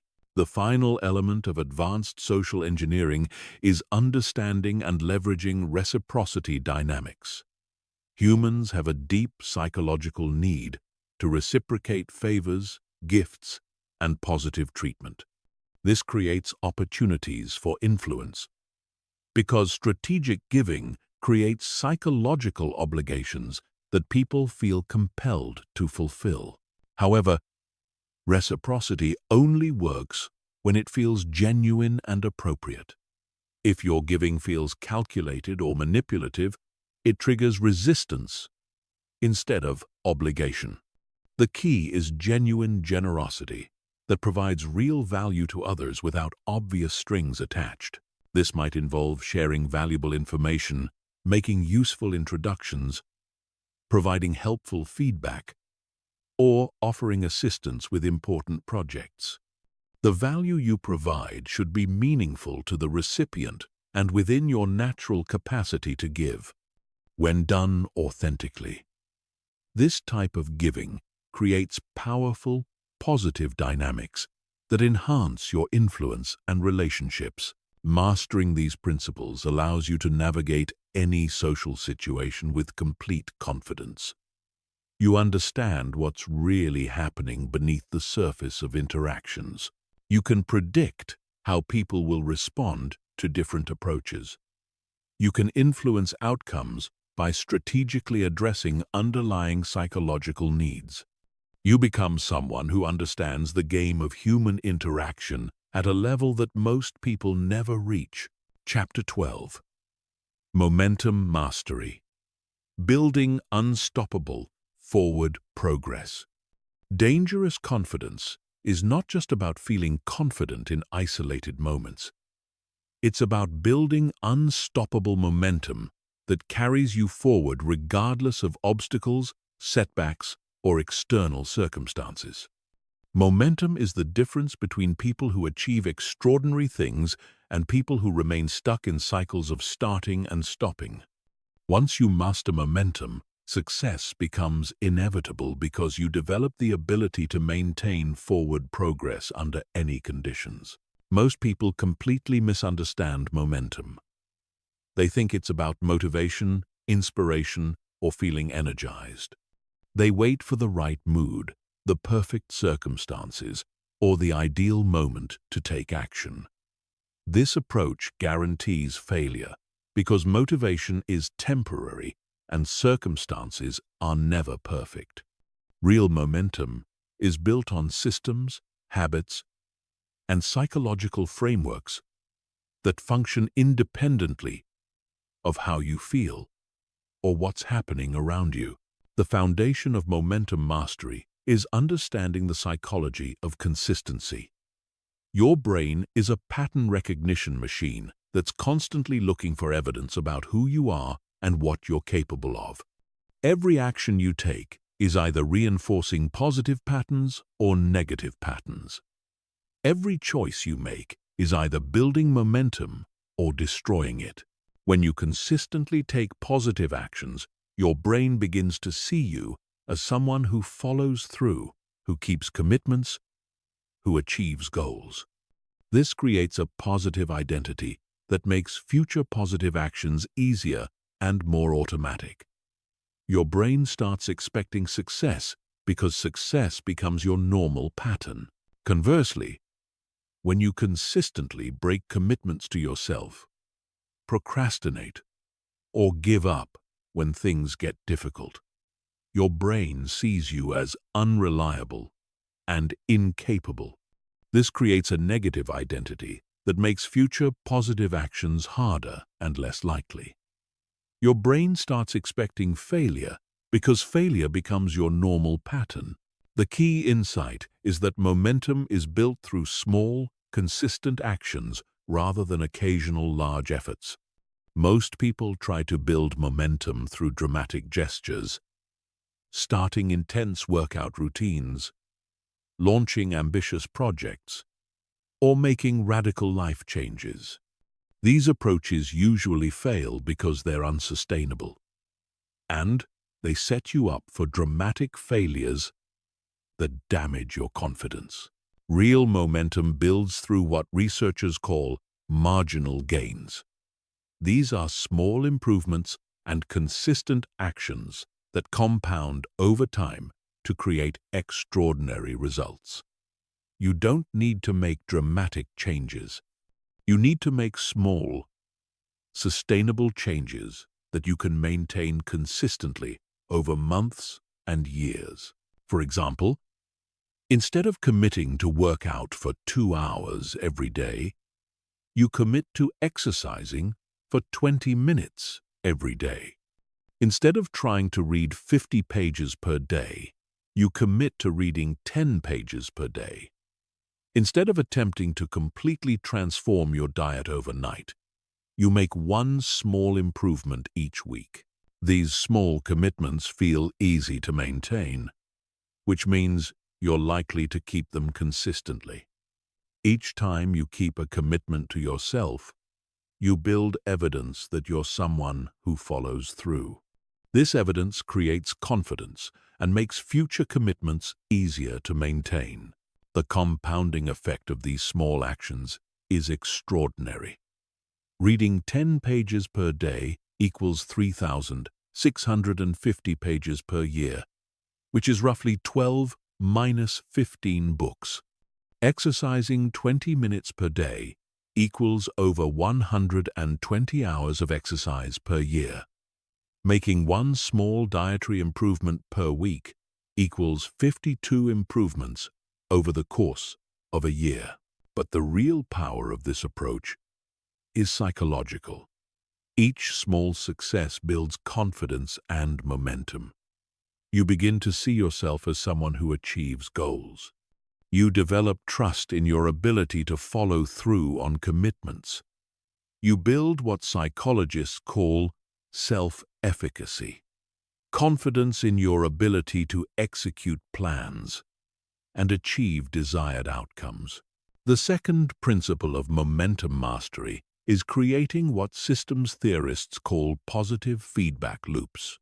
These are self-reinforcing cycles where positive actions create positive results, which motivate more positive actions, which create even better results. Once you establish positive feedback loops, momentum becomes self-sustaining. For example, if you commit to learning something new every day, you become more knowledgeable, which makes you more confident, which makes you more willing to take on challenges, which creates more learning opportunities, which makes you even more knowledgeable. The cycle feeds on itself and accelerates over time. Building positive feedback loops requires identifying activities that create multiple benefits simultaneously.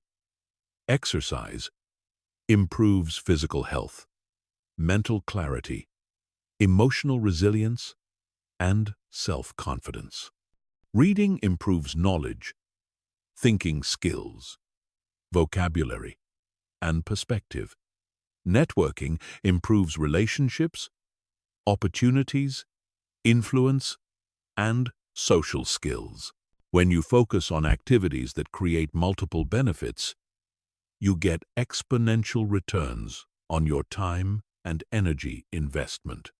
Each action you take improves multiple areas of your life simultaneously, which creates rapid progress and strong momentum. The third principle is developing what military strategists call operational momentum. This is the ability to maintain forward progress even when individual battles are lost or specific tactics fail. Instead of being derailed by setbacks, you adapt quickly and continue moving toward your objectives.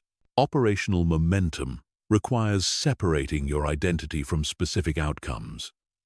You're not trying to be perfect or to succeed at everything. You're trying to maintain consistent forward progress over time. Some days will be better than others. Some strategies will work better than others. Some projects will succeed, while others fail. None of this matters as long as your overall trajectory remains positive. This perspective allows you to be resilient in the face of temporary setbacks. When something doesn't work out, you extract whatever lessons you can, adjust your approach, and keep moving forward. You don't waste time and energy dwelling on failures or questioning your overall direction. You maintain focus on the next action you can take to move closer to your goals. The fourth principle is energy management, rather than time management. Most people try to build momentum by managing their time more efficiently. They create detailed schedules, use productivity apps, and try to squeeze more activities into each day. This approach often backfires because it focuses on quantity rather than quality of effort. Momentum mastery requires understanding that energy, not time, is your most valuable resource. You have different types of energy: physical, mental, emotional, and creative. Each type follows predictable patterns and can be optimized through specific strategies. Physical energy comes from sleep, nutrition, exercise, and stress management. Mental energy comes from focused work, learning, and intellectual challenges. Emotional energy comes from positive relationships, meaningful activities, and alignment with your values. Creative energy comes from novelty, inspiration, and unstructured thinking time. Building momentum requires optimizing all forms of energy and aligning your most important activities with your peak energy periods. Instead of trying to work constantly, you work strategically. When you have the right type of energy for specific tasks, the fifth principle is creating environmental momentum. Your environment has enormous influence on your behavior and energy levels. When your environment supports positive actions, momentum builds naturally. When your environment creates friction or promotes negative behaviors, momentum becomes extremely difficult to maintain. Environmental momentum involves designing your physical and social environments to make positive behaviors easier and negative behaviors harder. This might mean organizing your workspace to minimize distractions, surrounding yourself with people who support your goals, or removing temptations that undermine your progress. You also need to create what behavioral economists call choice architecture. This involves structuring your decisions so that positive choices become the default option. Instead of relying on willpower to make good choices, you make good choices automatic through smart environmental design. The final principle is celebrating progress rather than just achievement. Most people only acknowledge success when they reach major milestones or final goals. This approach undermines momentum because it provides very little positive reinforcement for the daily actions that create long-term success. Momentum mastery requires celebrating small wins and recognizing progress at every level. Each time you keep a commitment to yourself, you acknowledge it. Each time you take a positive action, you appreciate it. Each time you make progress toward a goal, you celebrate it. This celebration doesn't need to be elaborate or time-consuming. It can be as simple as acknowledging to yourself that you did what you said you would do. The key is creating positive emotional associations with the behaviors that build momentum. When you feel good about taking positive actions, you become more likely to repeat those actions in the future. Chapter 13. The Confidence Hierarchy. Understanding and climbing the social ladder. Every social environment has an invisible hierarchy that determines who has influence, who gets respected, and who gets followed. Most people are completely unaware of these hierarchies, which means they accidentally position themselves at lower levels and wonder why they don't get the respect or opportunities they think they deserve.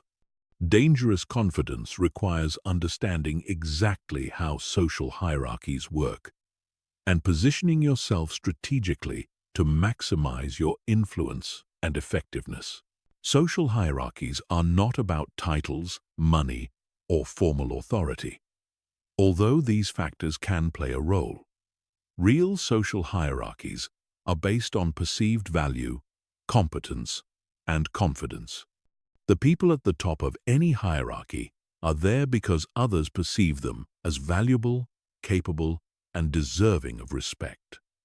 Understanding what creates these perceptions allows you to position yourself strategically. The foundation of any social hierarchy is competence. People naturally defer to those who demonstrate genuine expertise and capability in relevant areas. This competence must be real and demonstrable, not just claimed or assumed. Others can sense the difference between genuine competence and fake confidence very quickly. Building competence requires focused development of skills and knowledge that matter in your specific context. If you're in a business environment, this might mean developing expertise in strategy, leadership, communication, or technical skills. If you're in a social environment, this might mean developing emotional intelligence, conversation skills, or cultural knowledge. The key is developing competence that others can observe and verify. You need to demonstrate your capabilities through your actions, decisions, and results, rather than just talking about them. People judge competence based on what they see you do, not what they hear you say. However, competence alone is not enough to achieve high status in social hierarchies. Many highly competent people remain at lower levels because they fail to communicate their competence effectively or because they lack other essential qualities that create influence and respect. The second level of the hierarchy is confidence. This is not arrogance or self-promotion, but genuine inner certainty about your abilities and value. Confident people are comfortable taking responsibility, making decisions, and standing behind their choices. They don't need constant validation or approval from others. Confidence is communicated through body language, voice tone, decision-making speed, and willingness to take calculated risks. Confident people speak with authority, maintain strong eye contact, and move with purpose. They don't hedge their statements with uncertainty or constantly seek approval for their opinions.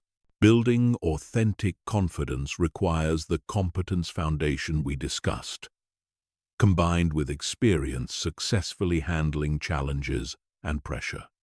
You cannot fake this type of confidence because it emerges from genuine capability and proven performance under difficult conditions. The third level is social intelligence. This is the ability to read social dynamics, understand what others need and want, and navigate interpersonal relationships skillfully.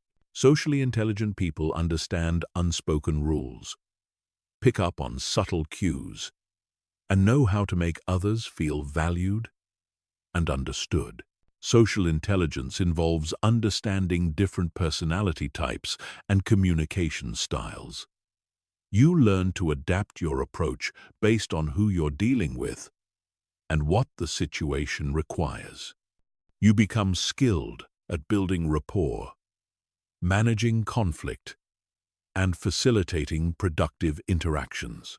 This level of the hierarchy is often where technical experts get stuck.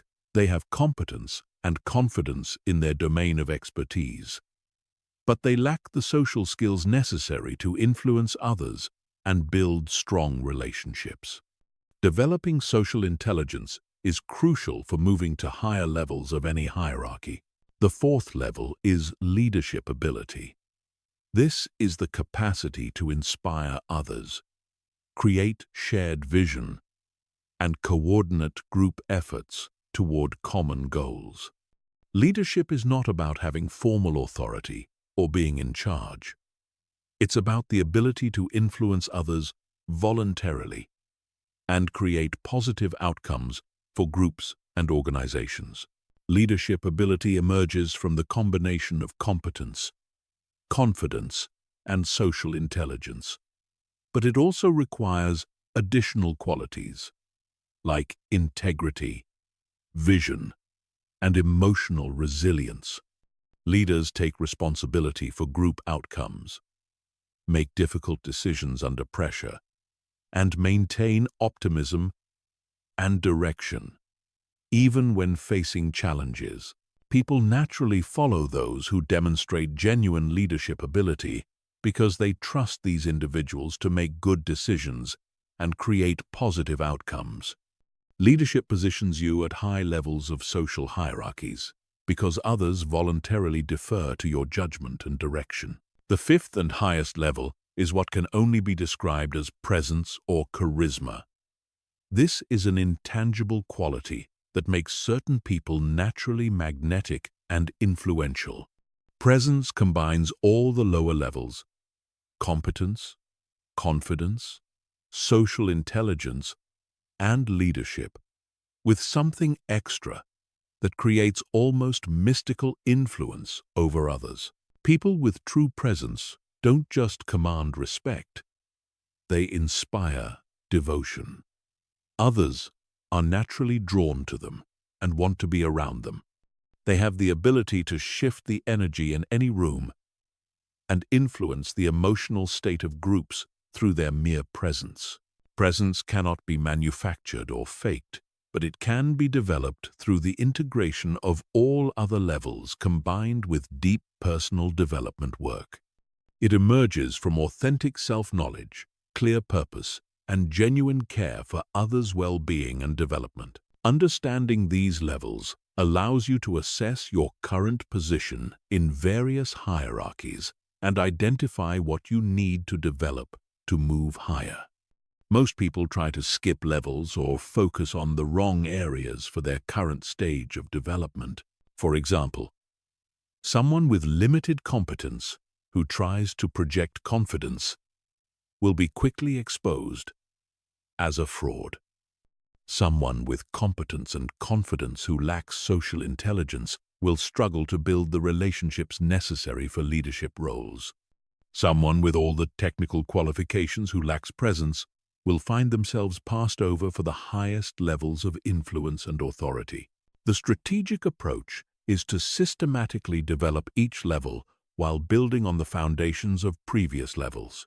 You start with genuine competence in areas that matter to your goals and context. You build authentic confidence through proven performance and capability. You develop social intelligence through focused study and practice of interpersonal skills. You cultivate leadership ability by taking responsibility for group outcomes and practicing influence and coordination skills. Finally, you develop presence through deep personal development work that integrates all these capabilities with authentic self-knowledge and genuine care for others. Moving up social hierarchies also requires understanding and respecting the unwritten rules of each level. Each level has different expectations, responsibilities, and codes of conduct. What works at lower levels may be inappropriate or counterproductive at higher levels. For example, at lower levels of competence, it's appropriate to ask many questions and seek guidance frequently. At higher levels of competence, you're expected to provide guidance and answers rather than constantly seeking them. At lower levels of confidence, it's acceptable to be uncertain and tentative. At higher levels, others expect decisiveness and clear direction. Understanding these transitions allows you to adjust your behavior appropriately as you move to higher levels. You gradually take on more responsibility, provide more leadership, and become a source of stability and direction for others, rather than someone who needs guidance and support. The ultimate goal is not just to climb hierarchies for personal benefit, but to use your position to create positive outcomes for others and contribute meaningfully to the groups and organizations you're part of. True confidence and influence come from using your capabilities in service of purposes larger than yourself. Chapter 14. Fear. Alchemy. Transforming terror into unstoppable power. Fear is not your enemy. Fear is raw energy that can either paralyze you or propel you to extraordinary performance. The difference between people who achieve dangerous confidence and those who remain trapped in insecurity is not the absence of fear, but the ability to transform fear into fuel for exceptional performance. This transformation process, which I call fear alchemy, is perhaps the most powerful skill you can develop for building unshakable confidence. Most people have a completely backwards relationship with fear. They try to eliminate it, avoid it, or pretend it doesn't exist. This approach is not only ineffective, it's counterproductive. Fear is a fundamental part of human psychology that serves important functions. Trying to eliminate fear is like trying to eliminate hunger or thirst. It's fighting against your basic human nature. The people who achieve the most in life are not those who feel the least fear. They're those who feel fear intensely, but have learned to channel that energy constructively. They understand that fear is information, energy, and opportunity, all rolled into one powerful experience. Fear is information because it tells you that something important is at stake. When you feel fear, it means you're approaching something that matters to you. If nothing mattered, you would never feel afraid. Fear is your psychological system recognizing that you're in a situation where the outcome could significantly impact your life, goals, or well-being. This information is valuable because it helps you identify what's truly important to you. The things that scare you most are often the things that would have the greatest positive impact on your life if you could accomplish them. Fear is pointing you toward your greatest opportunities for growth and achievement. Fear is energy because it triggers powerful physiological responses that can enhance performance when channeled correctly. When you feel afraid, your body releases adrenaline and other stress hormones that increase alertness, focus, and physical capability. your heart rate increases, pumping more blood to your muscles and brain. Your attention becomes laser-focused on immediate threats and opportunities. This physiological arousal is the same energy that athletes use to break records, performers use to deliver extraordinary shows, and leaders use to inspire others during crises. The energy of fear is not inherently negative. It becomes negative only when you interpret it as evidence that you should stop, retreat, or avoid the situation entirely. Fear is opportunity because it represents the edge of your comfort zone. Everything you want in life exists outside your current comfort zone. If you could achieve it from within your comfort zone, you would already have it. Fear is the signal that you're approaching the boundary between who you are now and who you could become. This means that fear is actually a compass pointing toward your greatest potential. Instead of running away from fear, you should be running toward it. Instead of avoiding situations that scare you, you should be seeking them out as opportunities for growth and expansion. The process of fear alchemy involves several specific techniques for transforming fear from a limiting force into an empowering force. The first technique is reframing fear as excitement. The physiological experience of fear and excitement are nearly identical. Increased heart rate, heightened alertness, and elevated energy. The only difference is the story you tell yourself about what these sensations mean. When you feel those familiar sensations of fear, instead of thinking, "I'm scared and something might go wrong," you consciously think, "I'm excited and something amazing is about to happen." This simple cognitive shift changes your entire relationship with the experience. Instead of wanting to escape the sensations, you begin to welcome them as signs that you're about to grow and achieve something meaningful. The second technique is using fear as a focusing mechanism. Fear naturally narrows your attention and eliminates distractions. Instead of fighting this focus, you can use it strategically to enhance your performance.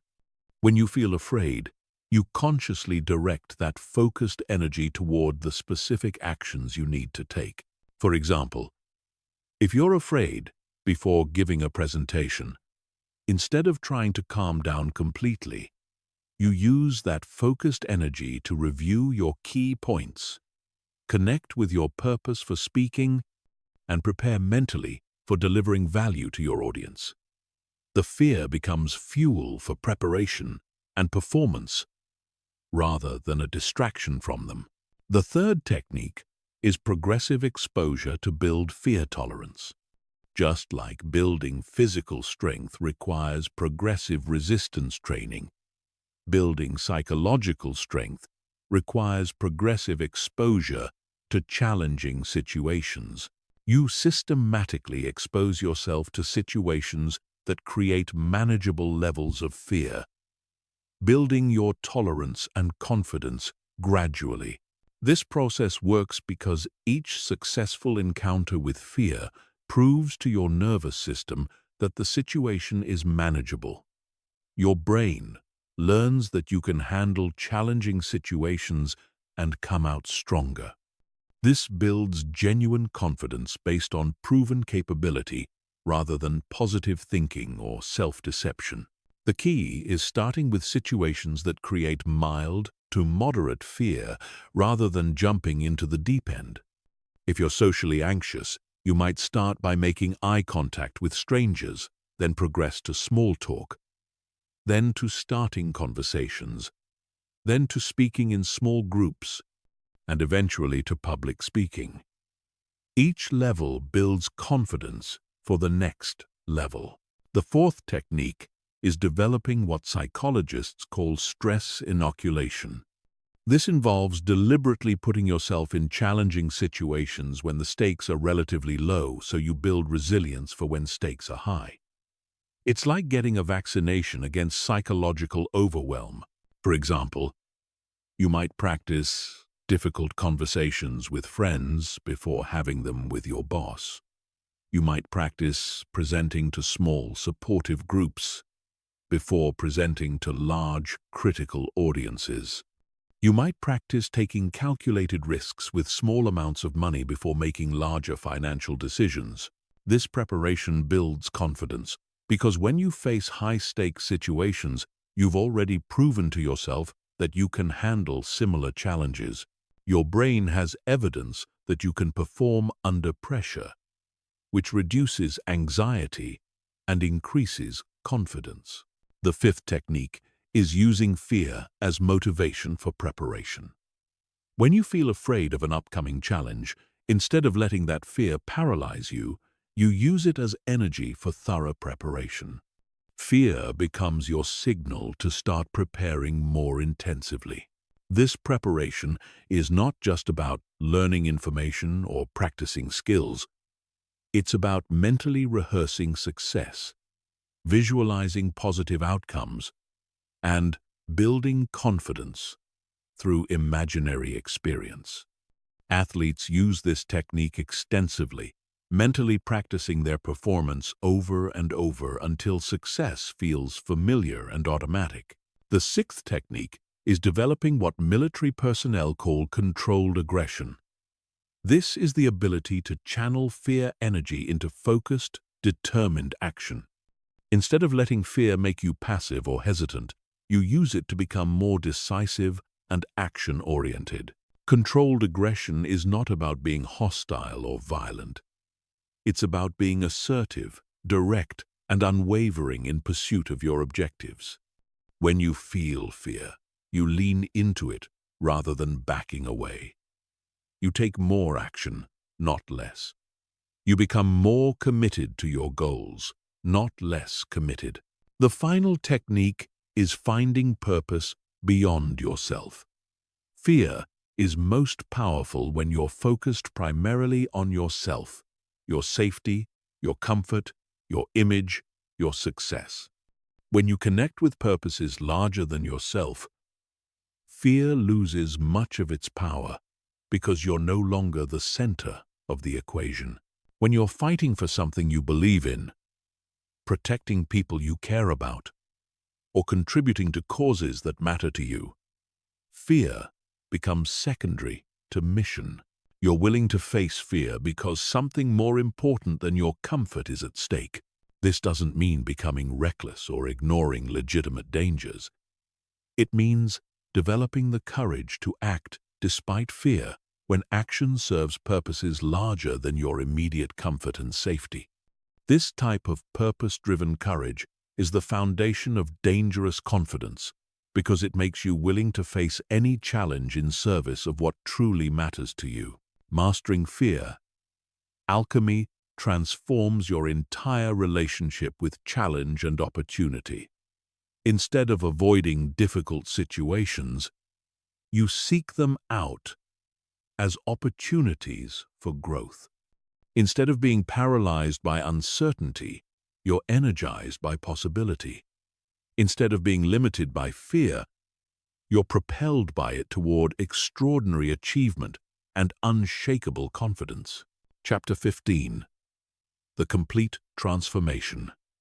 Becoming unrecognizably confident. Everything we've covered in this comprehensive system leads to this moment. Your complete transformation from who you are now into someone with dangerous confidence. This transformation is not gradual or subtle. When you fully implement these principles and techniques, you will become unrecognizably different from your previous self. People who knew you before will struggle to believe the change. You will look in the mirror and see a completely different person looking back. This transformation happens on multiple levels simultaneously: psychological, behavioral, social, and even physical. Your thought patterns change. Your decision-making process changes. Your relationships change. Your career trajectory changes. Your entire life reorganizes around your new level of confidence and capability.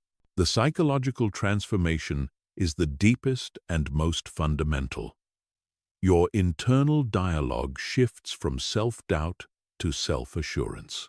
Instead of constantly questioning whether you're good enough, smart enough, or capable enough, you develop unshakable inner certainty about your ability to handle whatever life presents.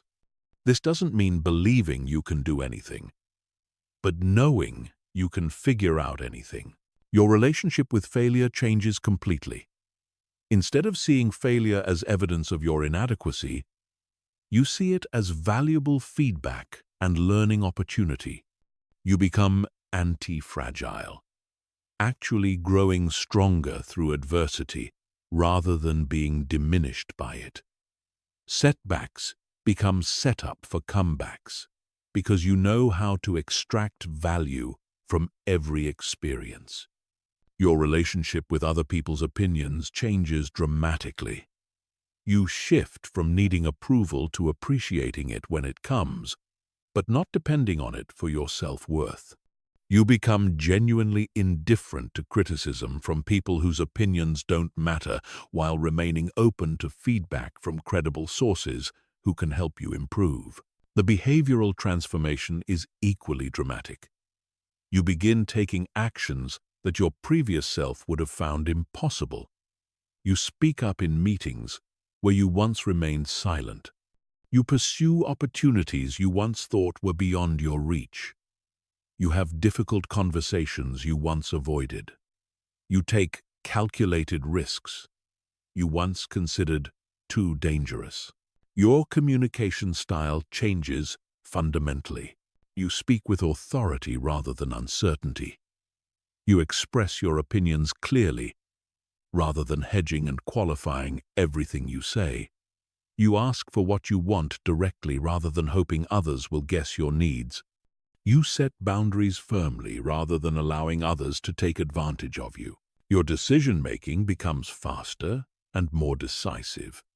Instead of endlessly analyzing options and seeking input from others, you gather necessary information quickly, make decisions confidently, and adjust course as needed based on results.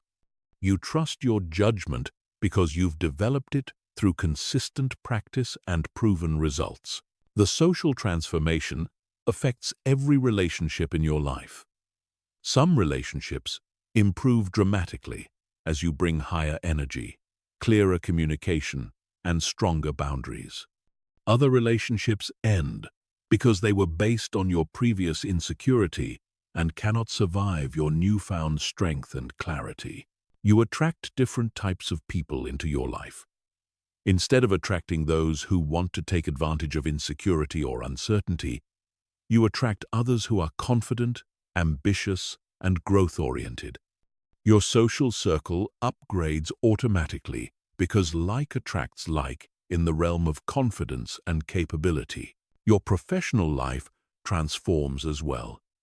You begin getting opportunities that were previously unavailable because decision-makers can sense your confidence and capability. You're considered for leadership roles, challenging projects, and high visibility assignments. Your income increases because confident, capable people are more valuable in virtually every field. The physical transformation might surprise you, but it's very real. Confidence changes how you carry yourself, how you move through space, and even how others perceive your physical appearance. You stand taller, move with more purpose, and project an energy that others find attractive and compelling. Your health often improves because confidence reduces stress, which is a major factor in many health problems. You sleep better because you're not lying awake worrying about problems you feel incapable of solving.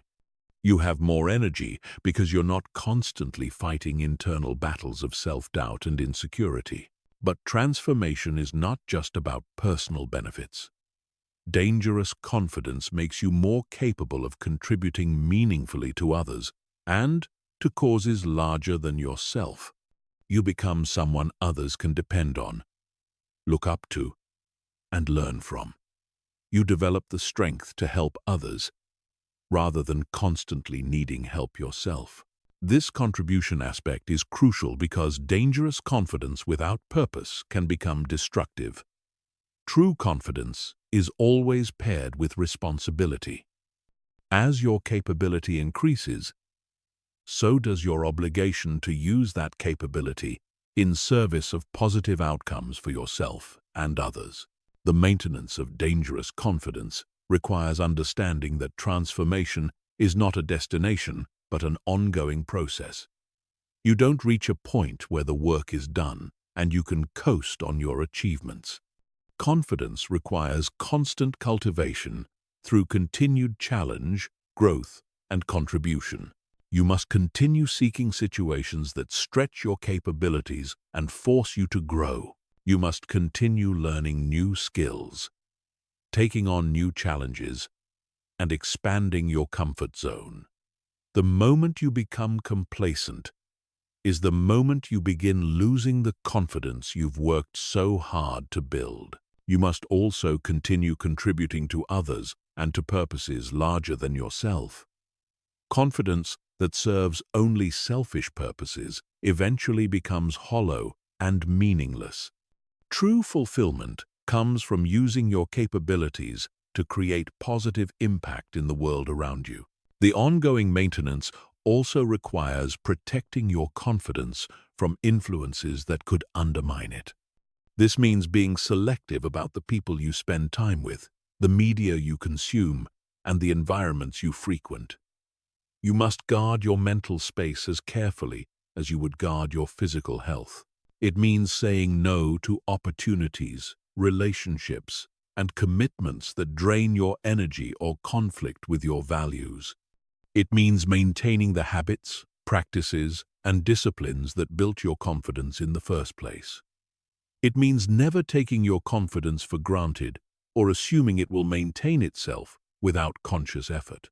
The ultimate goal of dangerous confidence is not just personal success or satisfaction, although these are natural byproducts. The ultimate goal is becoming the type of person who makes the world better through their presence, contributions, and example. You become someone who inspires others to develop their own confidence and capabilities.